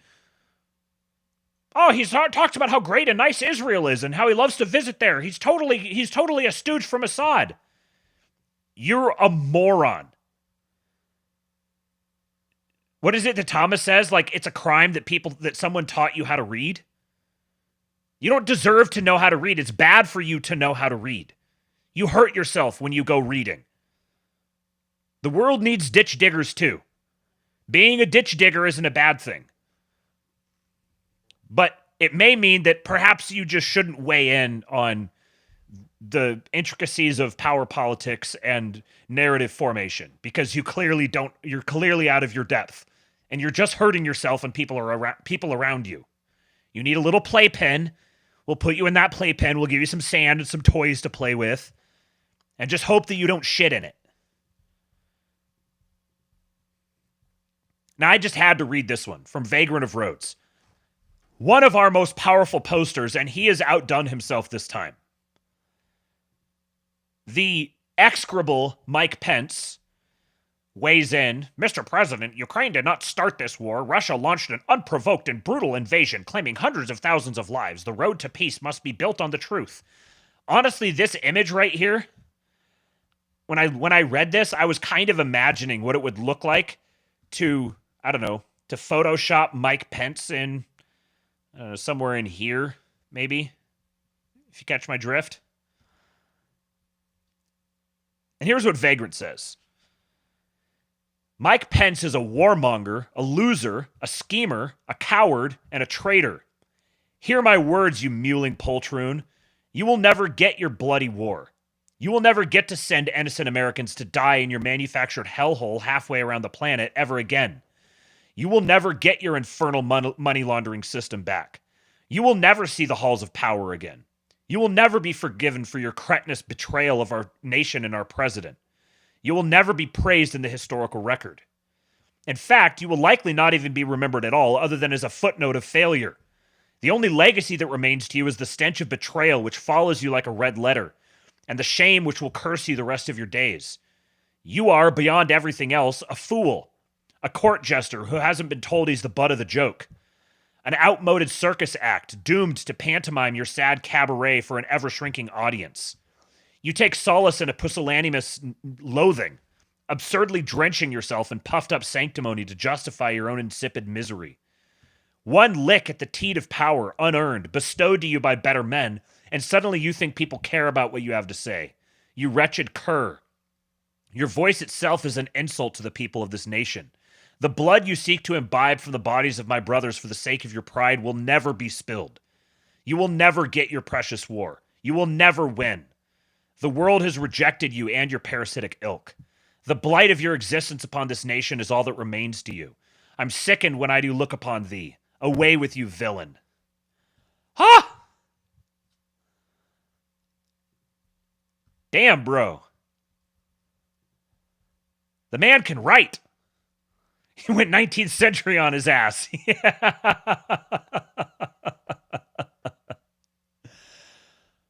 Oh, man. Got me hyped. All right, we've got to put another check in the column of here's why you don't do DEI. These absolute buffoons. Yet another one has dropped. If they actually knew, Congress actually knew that we don't have that, there would be probably a lot of why? We would be like in a position of like being a sanctuary. You know, like sanctuary cities. We would be like a sanctuary program where we're spending federal dollars on illegal immigrants. Like they shut off everyone's access to everything. They're like in the building looking through everything. I'm telling you, it is insanity. It sounds like a bad movie. Yeah. It's like Democracy Falling should be like the title of the movie. I mean, if you want to have a conversation with somebody, you do have to take it offline, but you're not supposed to. So. I mean, you have to now. Yeah. So everybody uses that. It's an app called Signal now. So. And you're all on like video chat or like. Yeah. So it's just like a text messaging app, basically like a WhatsApp, but it's encrypted end to end. Nice. So you can do business stuff on there. You're not supposed to, but yeah. What I do is I oversee a team of 7 staff who develop professional development projects for teachers. Wow. And like adult education. So GED programs, high school diploma programs, ESL programs, citizenship, corrections ed, different programs like that. And if they're undocumented, they can do it as well? They can, as long as they like follow the process. So like if they're a DACA recipient, then they have to follow like the rules for DACA. But if they're illegal, it's going to be pretty hard. The one nice thing about the program that I work in is like we don't ask status, and we've like been able to keep that out of our federal statute. He's saying openly, we don't ask citizenship status. We remain willfully ignorant of citizenship status, and we've been able to keep that out of our federal statute. They have actually worked to keep it that way. This is intentional, knowing subversion of the law. Like, so we don't ask them when they enroll what their status is. How are you able to do that? Very strategically, we just provide guidance to the bill, and we're like, they'll like put something in, we're like, oh no, that doesn't, it won't work for the program, so then they don't put it in. Like, wow. There's a lot of maneuvering that you have to do at the federal level with Congress. People try to push through that you have to do that. Like the Congress is trying to push through laws. Yeah, but then we block it. So you didn't have to reach the cross-party line for that. Well,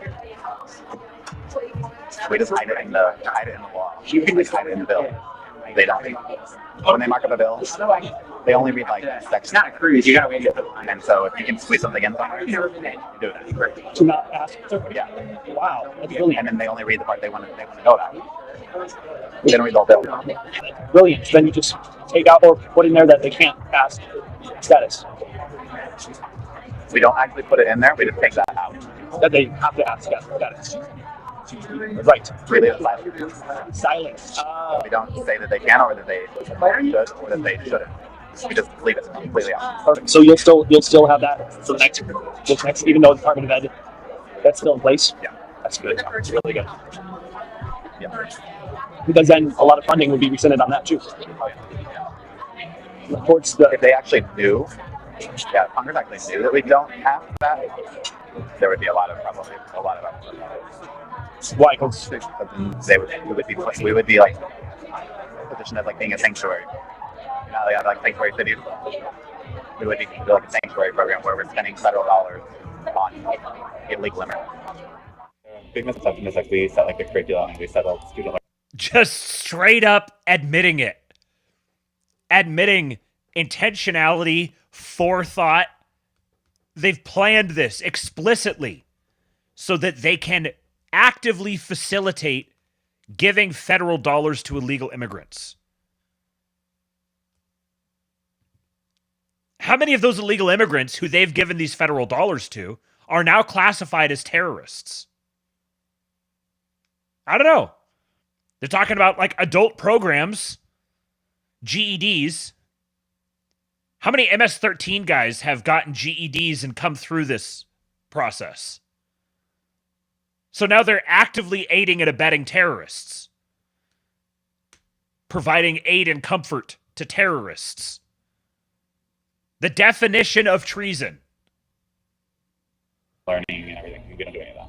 Oh. Like we just provide funding to the states to carry out public education. Where is, in relation to the rest of the world, is direct education? Oh, I mean, probably sitting 30s, 40s. I didn't know that. Yeah, not good. Like they shut off everyone's access to everything. They're like in the building looking through everything. They're in the building? Oh yeah. Yeah, like the Doge team. What is Doge team? It's Elon Musk's like efficiency team. They've like moved into the 7th floor, which is like the secretary's floor. Oh. And for his team, his or her team, like moved all of the senior leadership staff out of their offices. So like they're sitting in the hallways and cubicles now. And the Doge team have like taken like the prime real estate of the floor. They've taken the prime real estate and the senior staff are in cubicles in the hallway. They've put software on our computers that like they track keystrokes, so like they know exactly what we're saying in real time. Like they've put monitors on like Teams, so like they can listen to the calls that we have with like team members or contractors. Like, so have you been having them offline somewhere else? I mean, if you want to have a conversation with somebody, you do have to take it offline, but you're not supposed to. So. I mean, you have to now. Yeah, so everybody's it's an app called Signal now. So. And you're all on like video chat or like. Yeah, so it's just like a text messaging app, basically, like a WhatsApp, but it's encrypted end to end. Nice. So you can do business stuff on there. We're not supposed to, but yeah. So you're still having meetings with the team? Yeah, they still contact me. Yeah. Offline? Yeah. Just still watching me? Yeah. I've never heard of the app. What was the app? Signal. Yeah. Everybody's using it. Everyone's using it? Everybody. Because they don't want to keep the... Yeah, because they were told that their computers now have like tracking on them. How are we doing this? So you're going to Elon's team. What they're doing? What if people find out? And it might be like 25, 75. Everyone's like, what are you going to do if they put you on leave? I'm like, go to the beach on the taxpayer's dime. Like, not. What do you want me to tell you? I'm shocked more people aren't trying to do that. Oh, there are. Oh, yeah. There's so many headlines from this one video. What are you going to do if they lay you off? Oh, I've been laid off. Ah! All the Reddit posters. Ah! What are you going to do if you get laid off? Oh, I'm going to go to the beach on the taxpayer's dime. What else? Everyone who's on admin, like, it's like, see ya. They left. Yeah. Like, we can't do anything anyways. You're being paid to sit margaritas. So if you hear from me and I tell you that I'm in Mexico on the beach, that's fine. God bless Project Veritas and James O'Keefe. They have dragged up so many of these flaming homos who just dish on everything, telling them exactly where they need to look, exactly what sort of behaviors they need to target, giving them documented proof of all of these things. It's so, so, so good. Waylon Bro says, so maybe declaring the cartels to be terrorist organizations wasn't so much about using military force against them. Maybe the whole point was to be able to go after guys like this one. Yes, I think yes and. I think if it was simply for using military force against them, it might not have, they might, like maybe they did, maybe they would have, maybe they wouldn't have gone all the way to declaring them as terrorist organizations. But I do think that this is a significant part of it, is that now anybody who's involved in that has that at least hanging over their head. Wait a second. Now if I'm involved, if I'm like this guy here, he's not smart enough to put two and two together, but someone who would be like, hold on a second, maybe I shouldn't be actively facilitating this happening because this guy, I find out that this guy who I'm getting a debit card for or whatever, or getting a social security number for, has connections to MS-13. Yeah, maybe I shouldn't get involved in that.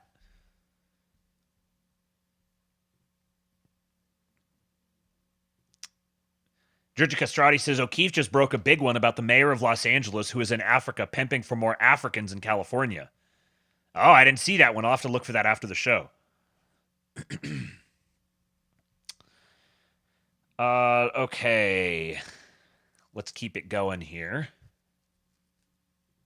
Speaking of Africans, Representative Mike Collins from Georgia says Stacey Abrams tried to steal $2 billion of our taxpayer dollars. This isn't mismanagement, it's fraud, and everyone involved should be put in prison. This is a member of Congress from Georgia saying everyone involved should be put in prison. Now, this is from Washington Free Beacon. Doge finds $2 billion in taxpayer funds earmarked for Stacey Abrams-linked group. EPA Chief Lee Zeldin says revelation, quote, extremely concerning. Doge discovered $2 billion in taxpayer funds set aside for a fledgling nonprofit linked to perennial Georgia Democratic candidate Stacey Abrams. The Environmental Protection Agency under the Biden administration awarded Power Forward Communities the grant in April of 2024 as part of the agency's Greenhouse Gas Reduction Fund program. Power Forward Communities received the green energy grant despite the fact that it was founded months earlier in late 2023 and never managed anywhere near the grant's dollar figure. It reported just $100 in total revenue during its first 3 months in operation, according to its latest tax filings. So it was created late 2023. In its first 3 months in operation, it reported $100 in total revenue, and the Biden administration awarded it a $2 billion grant. Power Forward Communities grant was one of just 8 Greenhouse Gas Reduction Fund grants that the EPA doled out in April of 2024, and that altogether totaled $20 billion. EPA Administrator Lee Zeldin announced on February 13th that his staff and Department of Government Efficiency officials discovered that the Biden administration parked that same $20 billion at an outside financial institution before leaving office, limiting the federal government's oversight of the program.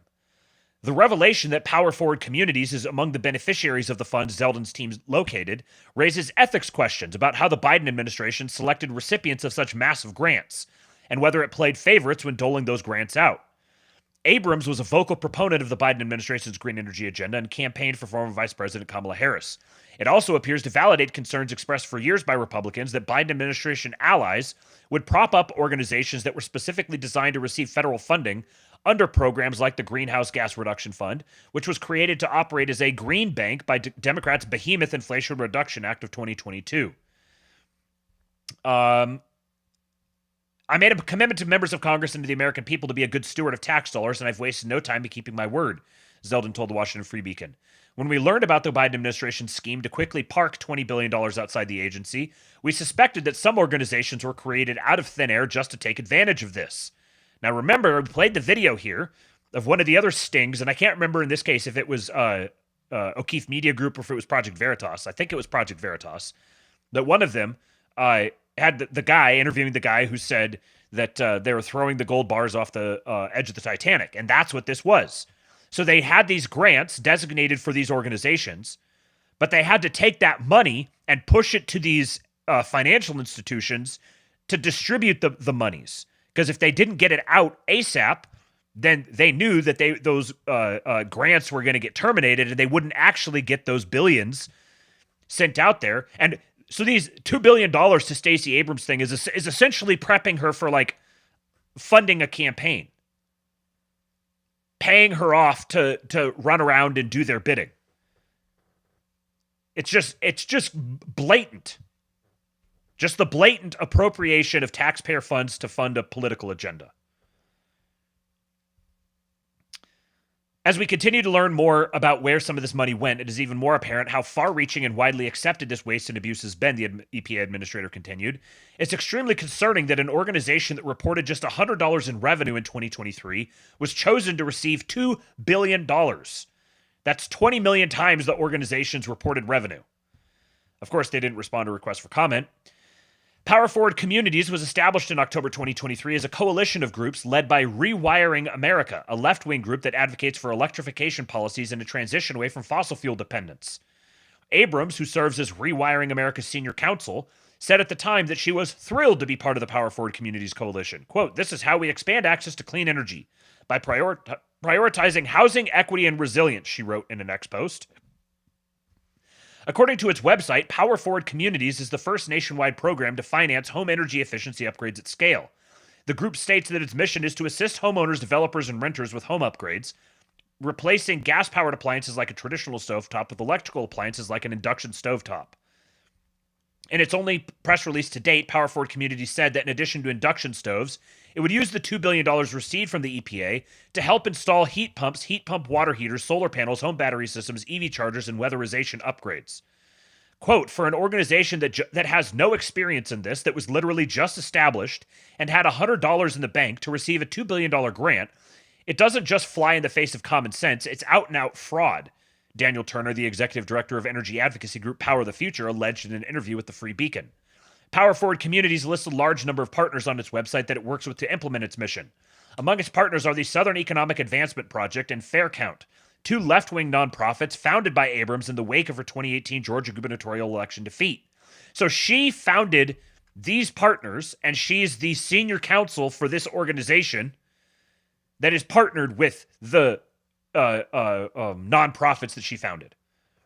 The Southern Economic Advancement Project, which seeks to boost racial equity and economic power in the South, is a fiscally sponsored project of the Tide Center.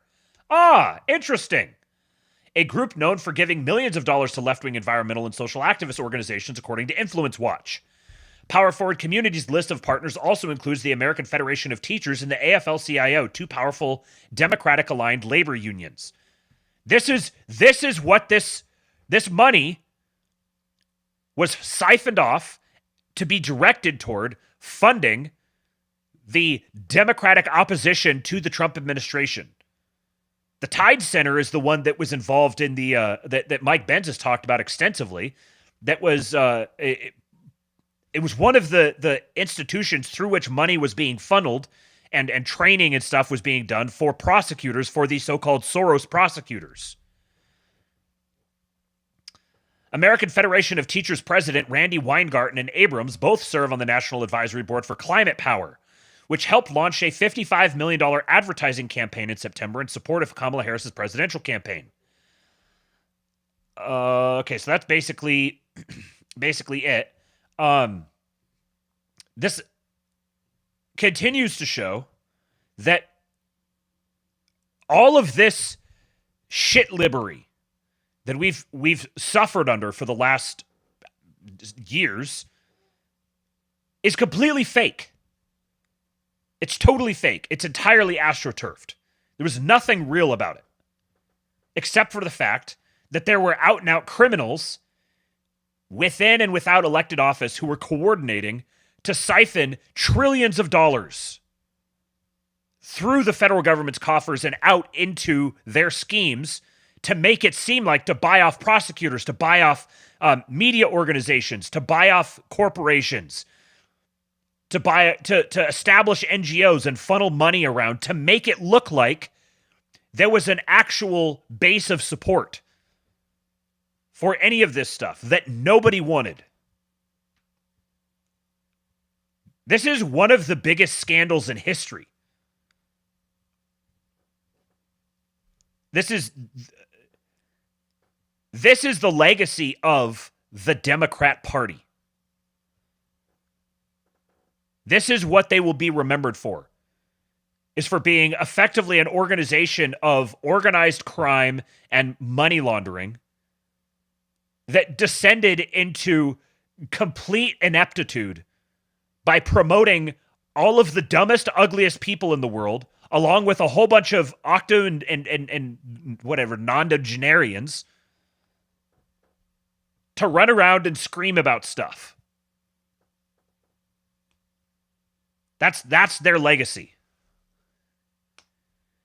None of it was ever real.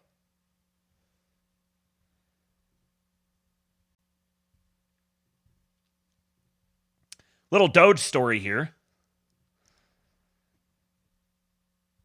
At 4:30 p.m., Leland Dudek's boss put him on leave for helping Doge find fraud. They want to fire me, he wrote. I confess. I helped Doge understand SSA, or the Social Security Administration. Within hours, it was his boss who was fired, and the longtime SSA waste watcher was elevated to lead the whole agency.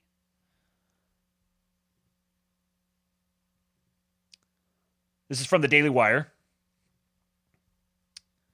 Leland Dudek was an obscure bureaucrat in the Social Security Administration who dedicated his career to stopping fraud. Apparently, he hasn't had a very successful career. But when he worked with the Department of Government Efficiency to do just that, he came close to being fired. Quote, at 4:30 p.m. EST, my boss called me to tell me I'd been placed on administrative leave pending an investigation, Dudek wrote on LinkedIn. They want to fire me for cooperating with Doge, he wrote in a now deleted post obtained by the Daily Wire. Then, a stunning reversal occurred. It was acting Social Security Commissioner Michelle King who was out of a job, and Dudek was reinstated with a big promotion, taking her job leading the massive agency on an interim basis. The Washington Post reported that King exited the agency after refusing to let Doge access agency data and was replaced by Dudek. But it has not been reported that managers at the agency had moved to punish Dudek as he cooperated with the efficiency czars. The LinkedIn post said, I confess, I helped Doge understand SSA. I mailed myself publicly accessible documents and explained them to Doge. I confess. I moved contractor money around to add data science resources to my anti-fraud team. I confess. I asked where the fat was and is in our contracts so we can make the right tough decisions. I confess. I bullied agency executives, shared executive contact information, and circumvented the chain of command to connect Doge with the people to get stuff done, it continued. Everything I've ever done is in service to our country, our beneficiaries, and our agency. The Social Security Administration and the White House did not return requests for comment.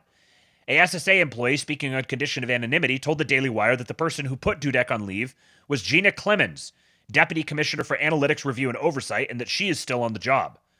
Dudek, a career civil servant, is an example of how there are a few fiscally conscious long-term government employees and how the Trump administration and Doge can maximize their impact by joining forces with people who know where the bodies are buried. After publication of this story, a spokesman for Senator Mike Lee, Billy Gribbin, said of it on X, quote, I hope we see more of this. There are many good civil servants who have been quietly frustrated for years with politically motivated mismanagement, who possess an encyclopedic knowledge of the problems with their agencies. Put them in charge, hand them scalpels and flamethrowers. The Social Security Commissioner was traditionally appointed to 6-year terms and would continue on between presidential administrations. But Joe Biden destroyed that precedent when he fired the person who Trump appointed in his first term. Biden's Social Security Commissioner Martin O'Malley seemed to view agency employees, perhaps even more than taxpayers and beneficiaries, as his constituency. He signed a last-minute deal with the employee union in November of 2024, granting them telework through 2029, then resigned days later to run for chair of the DNC, leaving King to assume the top role in an acting basis. Now Dudek will serve in that role until Trump's nominee, Frank Bisignano, is confirmed by the Senate. The Social Security Administration has a prime opportunity to use data to find government waste and fraud, from illegal immigrants using other people's Social Security numbers to people pretending to be disabled to get benefits. And Elon said, there are good people in the government who want to eliminate fraud and waste. Amazingly, Leland was fired by Social Security Administration upper management for helping Doge find taxpayer savings. Can you believe that? Thanks to President Trump, Leland was brought back right away, and now he is upper management. Promote good players, exit bad players. That's the right thing to do. Woe says, nothing like this has ever happened in American history. You guys have one shot to clean house. It's beautiful. Just absolutely beautiful.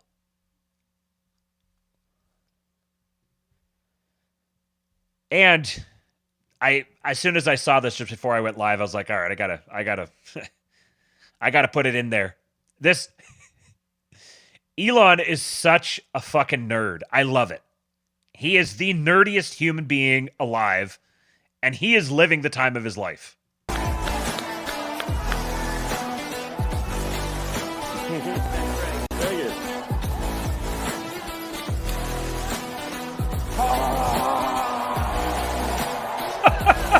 This is the chainsaw for bureaucracy. Chainsaw!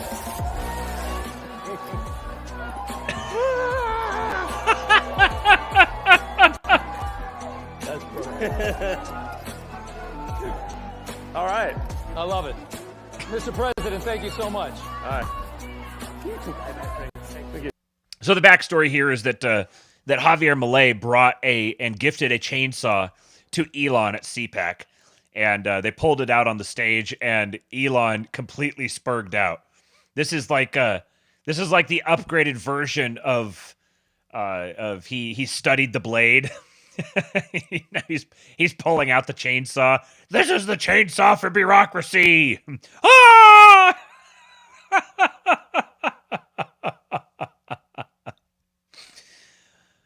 What a time we live in.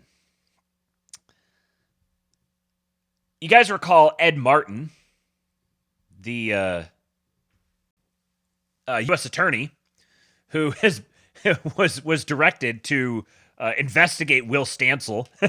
We're yet to be determined how that's going to pan out. But says here from Libs of TikTok, breaking: Trump's top prosecutor Ed Martin launches Operation Whirlwind to investigate Democrats for potentially threatening public officials, including Elon Musk. Senator Chuck Schumer and Representative Robert Garcia already received inquiry letters over the remarks. Here is Martin's letter to Schumer dated February 11th. Dear Senator Schumer, as United States Attorney for the District of Columbia, I receive requests for information and clarification. I take these requests seriously and act on them with letters like this one today. At this time, I'm following up by email. I have previously sent you 2 letters on January 21 and February 3. You have failed to respond, which is a personal disappointment and professionally unacceptable. I attached the earlier 2 letters to this one.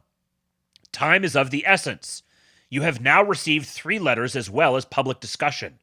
Your cooperation is more important than ever to complete this inquiry before any action is taken. I remind you, no one is above the law. Please be in touch by close of business day on Thursday, February 13, 2025. I look forward to your cooperation with my letter of inquiry after requests. Thank you in advance for your assistance with this. Should you have further questions regarding this matter, please do not hesitate to call my office or schedule a time to meet in person. And when a lawyer tells you time is of the essence and gives you a date, that means time is of the essence. This is a legal term. And then the letter to Representative Garcia, as United States Attorney for the District of Columbia, I received this thing, I think it said, here. At this time, I respectfully request that you clarify your comments from February 12, 2025. During a live interview with CNN, when asked how Democrats can stop Elon Musk, you spoke clearly, quote, what the American public wants is for us to bring actual weapons to this bar fight. This is an actual fight for democracy, end quote. This sounds to some like a threat to Mr. Musk, an appointed representative of President Donald Trump, who you call a, quote, dick, and government staff who work for him. Their concerns have led to this inquiry. We take threats against public officials very seriously. I look forward to your cooperation with my letter of inquiry after request. Thank you in advance for your assistance. Please respond by February 24, 2025. Eagle Ed Martin is sending time is of the essence requests to members of Congress for threatening Elon Musk and the Doge boys. Shit's getting real.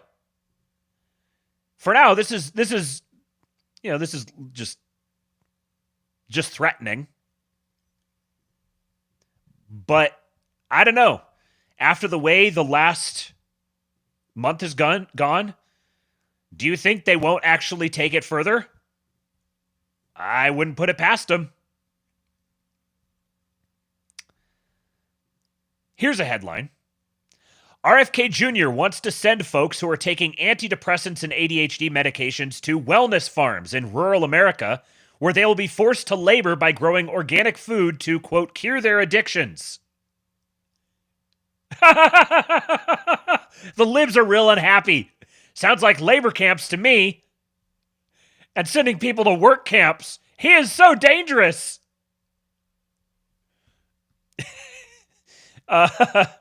Hey, I think those wellness farms are right next to the conversion farms that cure gayness. I said RFK is gonna work will make you free the depressed shit libs, and you're blackpilling? Unironically, this is actually a really good idea. This is from July. In Mother Jones, RFK Jr. wants to send people addicted to antidepressants to government wellness farms. The farms will, quote, reparent them. In a virtual event last week that was billed as a Latino town hall, presidential candidate and anti-vaccine activist Robert F. Kennedy Jr. unveiled his plan to overhaul addiction treatment programs. Speaking during a live recording of the Latino Capitalist podcast, Kennedy described opioid, antidepressant, and ADHD addicts receiving treatment on tech-free wellness farms, where they would spend as much as 3 or 4 years growing organic produce. Who's going to pick the vegetables? It's going to be the shit lib drug addicts. They're going to pick the vegetables. How to pay for these farms? Kennedy had an answer. With money generated through a sales tax on cannabis products, Kennedy said, quote, I'm going to dedicate that revenue to creating wellness farms, drug rehabilitation farms in rural areas all over this country. I'm going to make it so people can go if you're convicted of a drug offense, or if you have a drug problem, you can go to one of these places for free. So when the libs buy their weed, they're going to pay sales tax on it, and it's going to be used to send them to camps. On the farms, he said, residents would grow their own organic food, which would help them recover from addiction, quote, because a lot of the behavioral issues are food-related. A lot of the illnesses are food-related. It's not backed by robust science, but it's in line with many other unfounded claims that Kennedy has made in the past. Cell phones and other screens, he said, would be prohibited. We're going to reparent people and restore connection to community, he promised. We have a whole generation of kids who are dispossessed, they're alienated, they're marginalized. Their suicide rates are exploding. The second largest killer for young people is drug addiction. Kennedy has suggested in the past that 5G cell phone technology could cause health problems. If there was going to be someone, speaking seriously now, unironically, if there was going to be someone to run the work camps for the libs, you couldn't get better than RFK. Because you know he genuinely cares about them. He genuinely wants what's best for them. Because, unironically, this is a brilliant idea. It would genuinely work for people to have something like this. Now, you'd have to force them. You'd basically have to force them to go. But if you did, it'd benefit them tremendously. Oh, it looks like the hockey game has started. They're singing "Oh Canada" now. All right, Justin, give us updates as to what's going on. I got to keep it pushing here. Yeah, Georgia Castrati says, all joking aside, this could indicate a huge revamping of the rehab industry. yeah, I mean, I think I've said this before, and I'm going to stick to it. That I think that that RFK is going to be one of the most successful members of the Trump administration, one of the most transformative, because he is a dyed-in-the-wool true believer who has put himself at risk. He's done just about anything that somebody could do to demonstrate how much he actually believes in this mission. And he's been given a full head of steam to take it and run with it. Hermetica Gemini, with a member chat, says, on Kash, PMCs currently are under civilian courts versus UCMJ.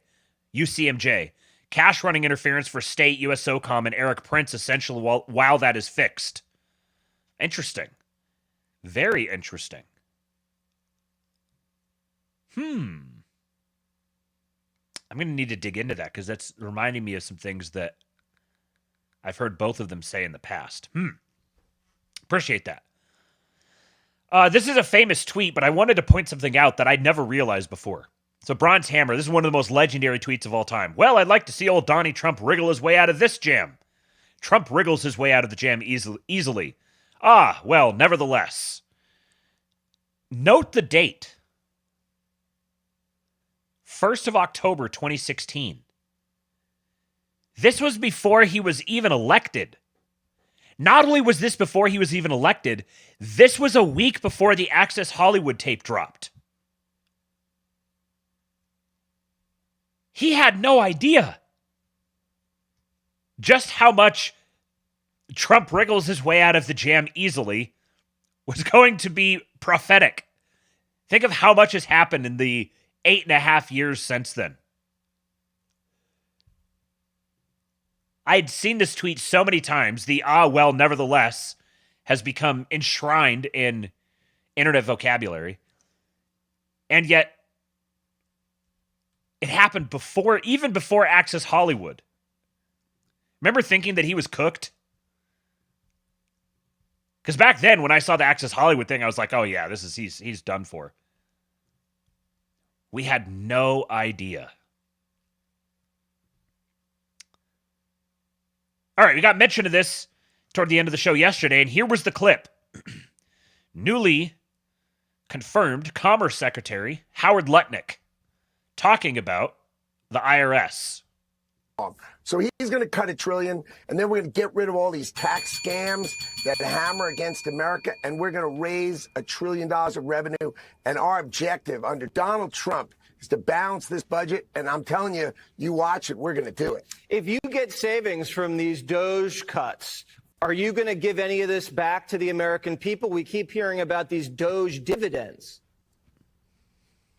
Well, think about it. Donald Trump announces the External Revenue Service, and his goal is very simple. His goal is to abolish the Internal Revenue Service and let all the outsiders pay. I mean, this is someone who is focused on America. Let's drive down our waste, fraud, and abuse. I'll give you an example. Cruise ships. You ever see a cruise ship with an American flag on the back? They have flags of like Liberia or Panama. None of them pay taxes. None of them pay taxes. Every super tanker, none pays taxes. Alcohol, all foreign alcohol, no taxes. This is going to end under Donald Trump, and those taxes are going to be paid, and Americans' tax rates are going to come down. That's what Donald Trump wants to do. Balance our budget and cut our taxes. I mean, imagine a Democratic senator going against that. What planet are these people on? Yeah, I'm still wary of Lutnick, his involvement in the scheme for settling treasuries, settling the treasury futures in London is very, very. What were you up to there, Howie? What was going on there? I still get the sense, like, even if this was him genuinely trying to create some workarounds to create a big bucket for him to catch money in, I still get the sense that this is him being a Jew. This isn't him being a Jew. This is him being a Jew. What's that? A scheme where I can position myself at the where all the money flows through and just skim off some for myself? Let me do it. I think it's him being an opportunist. Which means, like, if that is the case, then you just have to give him a better deal. You just have to offer him something better. Keep him reined in. And here you can listen to him talking about this. They don't pay their taxes. You got to take the guy. You got to take what he does best. He's going to sniff out those pennies. Oh, not pennies anymore. They're gone now. He's going to sniff out those nickels. He wants his nickels. You just got to point him at the right people. Point him at the cruise ships. Yeah, just let me wet my beak. Let him go wet his beak on the cruise ships with the External Revenue Service. And here's another clip from today. This is Trump's National Economic Council director. President Trump has spoken about replacing income tax with tariff revenue, especially with all this waste, fraud, and abuse that we're seeing cut. Is that a possibility? Absolutely. And in fact, if you think about the China tariff revenue that we're estimating is coming in from the 10% that we just added, plus the de minimis thing, that it's between... This guy, this is powerful physiognomy here. This is the guy you want on your, what was it? Your National Economic Council director. This guy knows his economic councils. This guy was born to sit on economic councils and talk about de minimis and tariffs and such things. Just look at him. Between $500 billion and $1 trillion over 10 years is our estimate. And that's something that is outside of the reductions that markets are seeing through the negotiations up on the Hill. And so we expect that the tariff revenue is actually going to make it much easier for Republicans to pass a bill. And that was the president's plan all along. President Trump. Straight up autism. So yeah, replacing the income tax with tariff revenue, is that a possibility? Absolutely. It was his plan all along. Abolishing the federal income tax will save families roughly between $5,000 to $20,000 a year, depending on earned income. But the real savings comes from the domino effect those will have on everything else. Now, first I got to play this. Shout out to Georgie P here. Right after the show yesterday, this clip dropped. He said, we're absolutely getting a live stream of Fort Knox. Listen to Trump. We're going to go into Fort Knox to make sure the gold is there. Are they going to? You know that we're going to go into Fort Knox. Do you know about that? Notice who's standing over his shoulder here. We got another. This is Stephen Chung, the White House communications director, who himself is quite the powerful poster. Has been treating the libs as the gum that you peel off the bottom of your shoe. Powerful enforcer physiognomy. Gold is there. You know that we're going to go into Fort Knox. Do you know about that? Sir, That was a bad bump. are they going to eliminate more national security positions, civilians there? We'll see what happens. But one of the things we do want to look, I mean, we hope everything's fine with Fort Knox, but we're going to go to Fort Knox, the fabled Fort Knox, to make sure the gold is there. Where would the gold have gone? If the gold isn't there, we're going to be very upset. We're going to go. Look at him. Look at that face. Where would the gold have gone? If the gold isn't there, we're going to be. If the gold isn't there, we're going to be very upset. They're doing a thing. I don't know what the thing is, but they're doing a thing, and I really want to know what it is. They know exactly what they're doing. I can tell that. I just don't know what it is, and it's driving me crazy. Because there's no way on God's green earth, if they didn't think the gold was going to be there, that they would be doing all of this. Because if they made this big hullabaloo, we got to go see if the gold is there, and then they show up and the gold's not there, that's not something that you want to just prime everybody and advertise it and scream out to the world. Obviously, the gold is going to be there. So why are they doing this? What are they building up to? Why are they priming everyone for this? There's so many things happening. I don't know exactly what it is, but there is something that's happening. Now, yesterday, I mentioned a conversation that Tom Luongo had with Pete Quinones, And I neglected to mention that is still behind a paywall. If you guys aren't paying for Pete's stuff, come on now. Come on. We got to be supporting our man. Support our favorite grumpy podcaster. One of our favorite. Actually, now that I think about that, I can't say that. We've got too many grumpy podcasters. We've got Pete. We've got Jason. We've got Tom. We've got a plethora of grumpy podcasters. We love our grumpy podcasters, don't we, folks? You got to pay the man. Go get it early.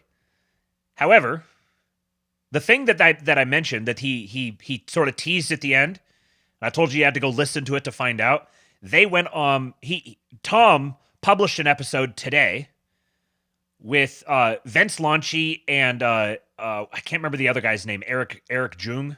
I can't remember his last name, but talking about the subject at length regarding the sovereign wealth fund, what's going on with the gold, what all this gold that's flooding out of the LBMA and into the COMEX. Who is that? What's going on? They talk about it for like 2 hours. I've almost finished it, but haven't finished it yet. Very strongly recommend go listen to that. Now, one of the things that they're speculating about that Tom has teased a number of times recently, and they mentioned there, is creating a two-tier dollar system. Now, I was chatting with Grok. By the way, Grok 3 is astonishing. It's so good. It's very clearly an upgrade from Grok 2, and Grok 2 is already great. One of the things that's very clearly different about it is it doesn't have that AI accent. Now, it may have an accent that kind of comes up after a while, but you know how all of these AI chat bots, they all kind of have that AI accent where they use certain words and they structure sentences in certain ways that just you could tell it was written by AI. This one is much more natural and conversational and much more intuitive as well. Here's a good example of it. I asked this. So I was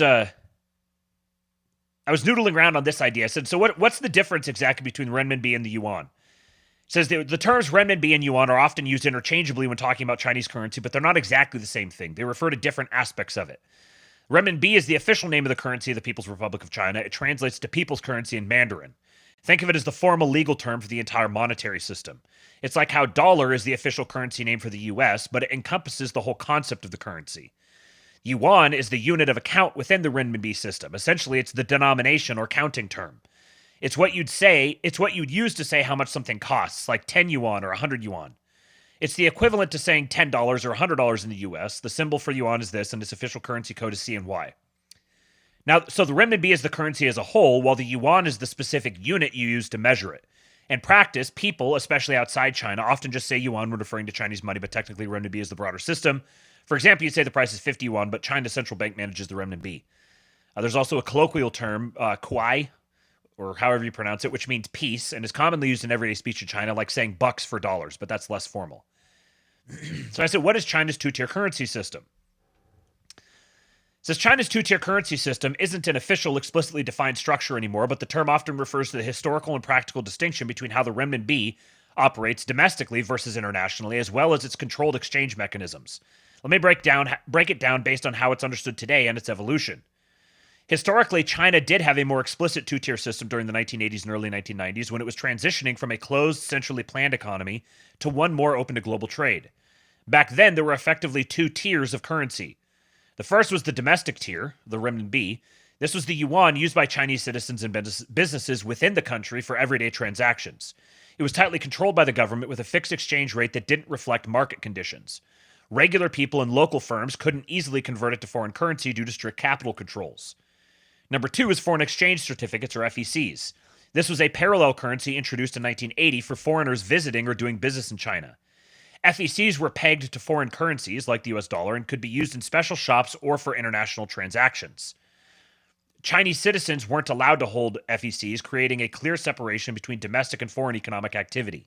The exchange rate for FECs was more favorable than the official renminbi rate, reflecting a kind of premium tier. This This explicit two-tier system ended in 1994 when China phased out FECs and unified the exchange rates, merging them into a single managed renminbi system. However, the idea of a two-tier system lingers in a more modern, practical sense due to how China still manages its currency today. The onshore yuan, the CNY, this is the renminbi traded within mainland China under tight government oversight.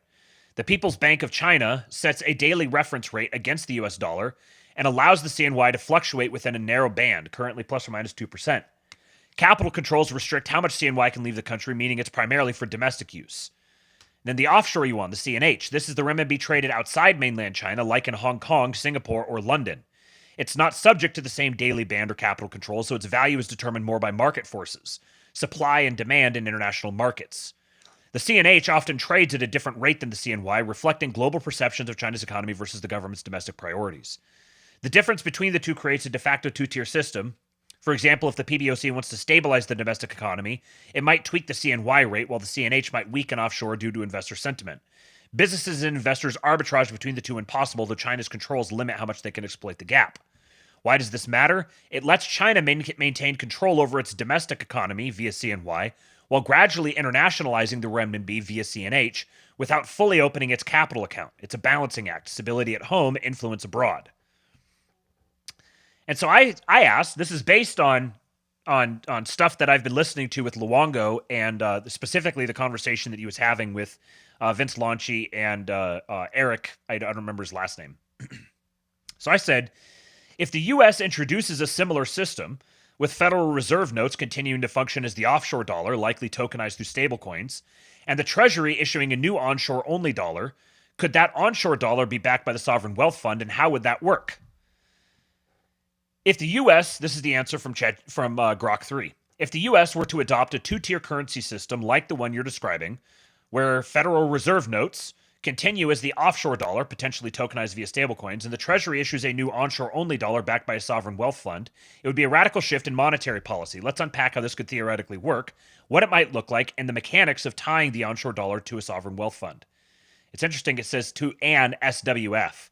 So the way that it would be a sovereign wealth fund or an SWF. That's a very interesting, this is how it would pronounce it. So the structure of the two-tier system. Number one, you have offshore dollars. FRN tokenizes stablecoins. Federal Reserve notes would remain the globally traded currency used for international transactions, reserve holdings, and offshore financial markets. Tokenization via stablecoins, e.g. a digital dollar pegged one-to-one to FRNs, would modernize it for blockchain-based finance, making it more efficient for cross-border payments and DeFi ecosystems.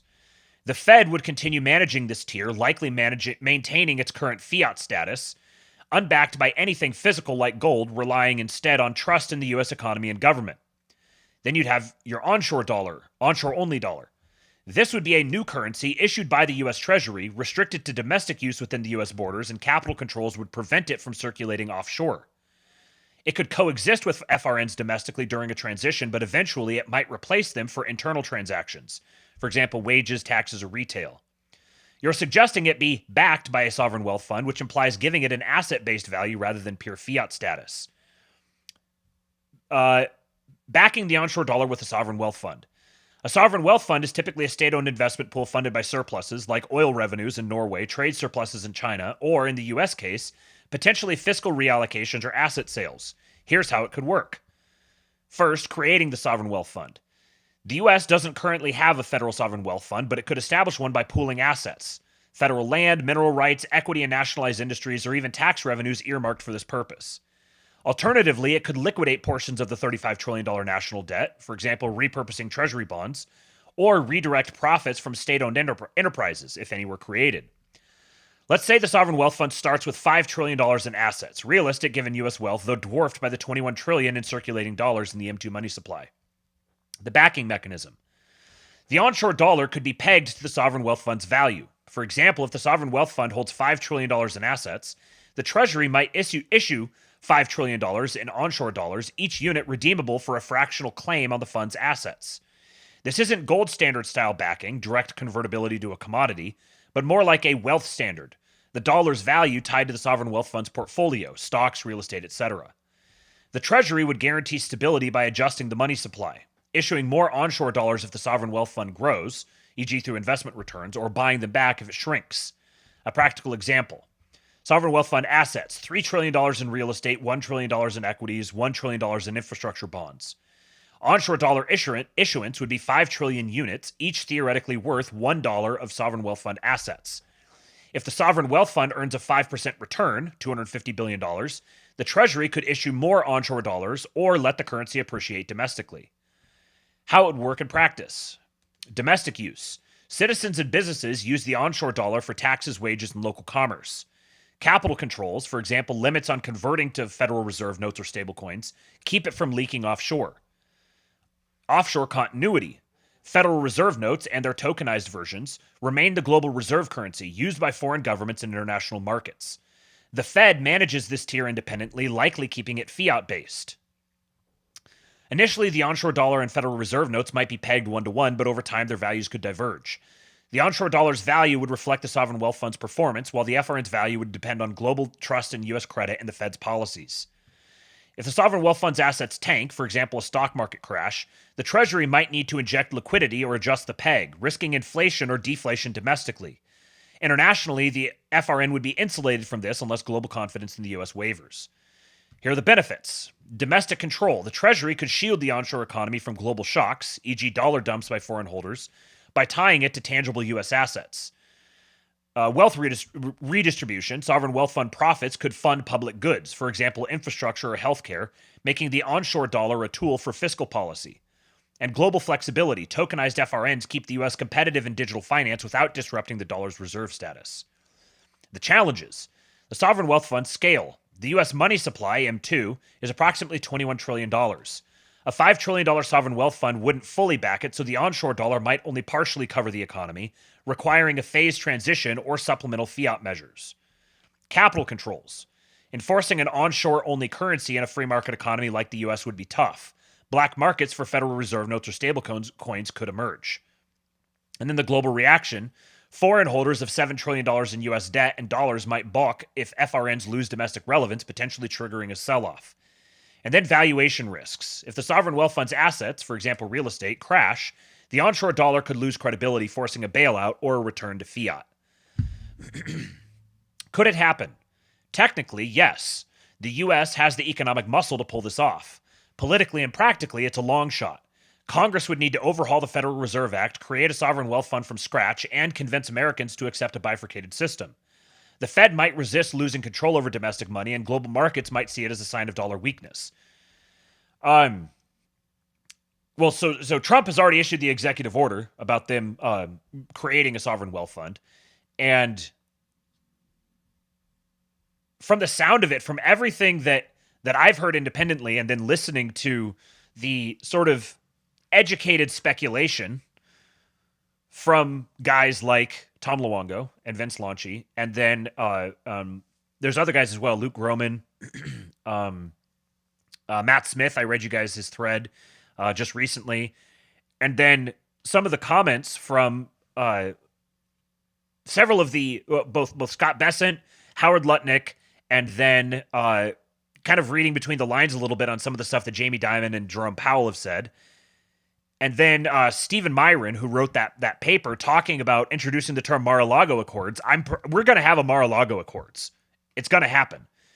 And that's where a lot of this stuff is going to get rolled out. Now I'm not smart enough or well-read enough to be able to come up with any of this or really speculate on it myself. I'm mostly just as like functioning as a pass-through, relaying what I'm hearing from other people. But go listen to Tom Luongo and Vince Lanci and Eric, what's his name, talk about this in that episode. I'll throw a link to it in the King Pilled Substack. I'm gonna have to listen to it multiple times because there's so much in there.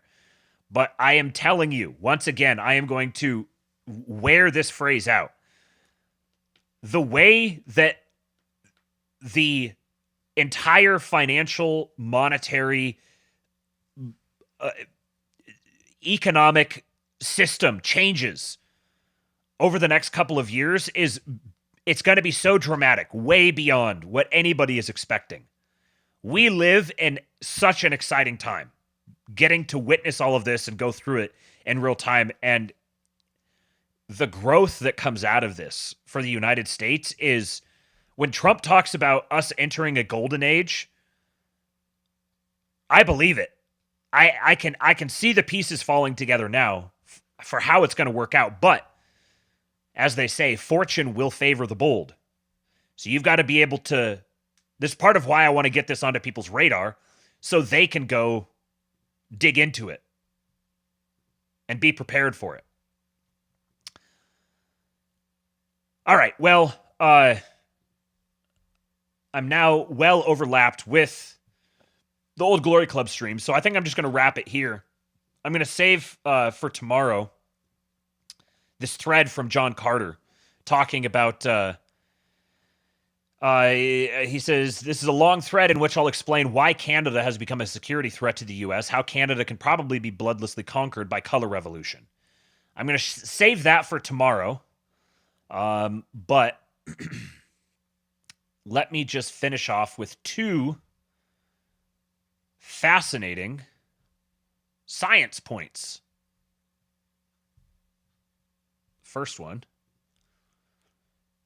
Here's some potential schizo stream content. Check this out.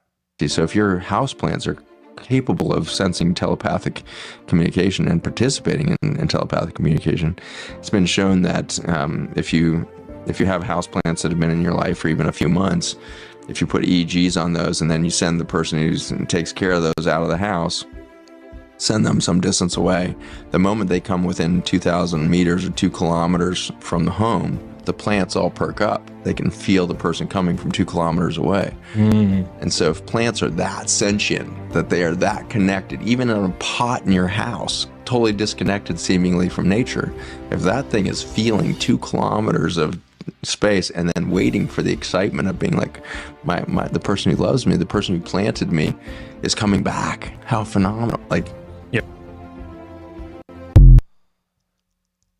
There's so many things that are happening that we can't lose sight of the fact that 2025 is also going to be the year that the conventional model of physics gets completely BTFO'd. And we're going to learn that the world that we live in is much more, there's no such thing as empty space. Let's put it that way. There's no such thing as empty space. The world, the universe we live in is much more alive than anybody appreciates. Very last thing, we now have scientific evidence that boobs are amazing. We started with boobs. We're ending with boobs. The woman's body is incredible. This is from Carnivore Aurelius. Breast milk is higher in cortisol in the AM to wake the baby up and higher in melatonin in the PM to put the baby to sleep. Formula could never replace this intelligence. Isn't that incredible? Absolutely remarkable. Breast milk is a miracle substance for babies.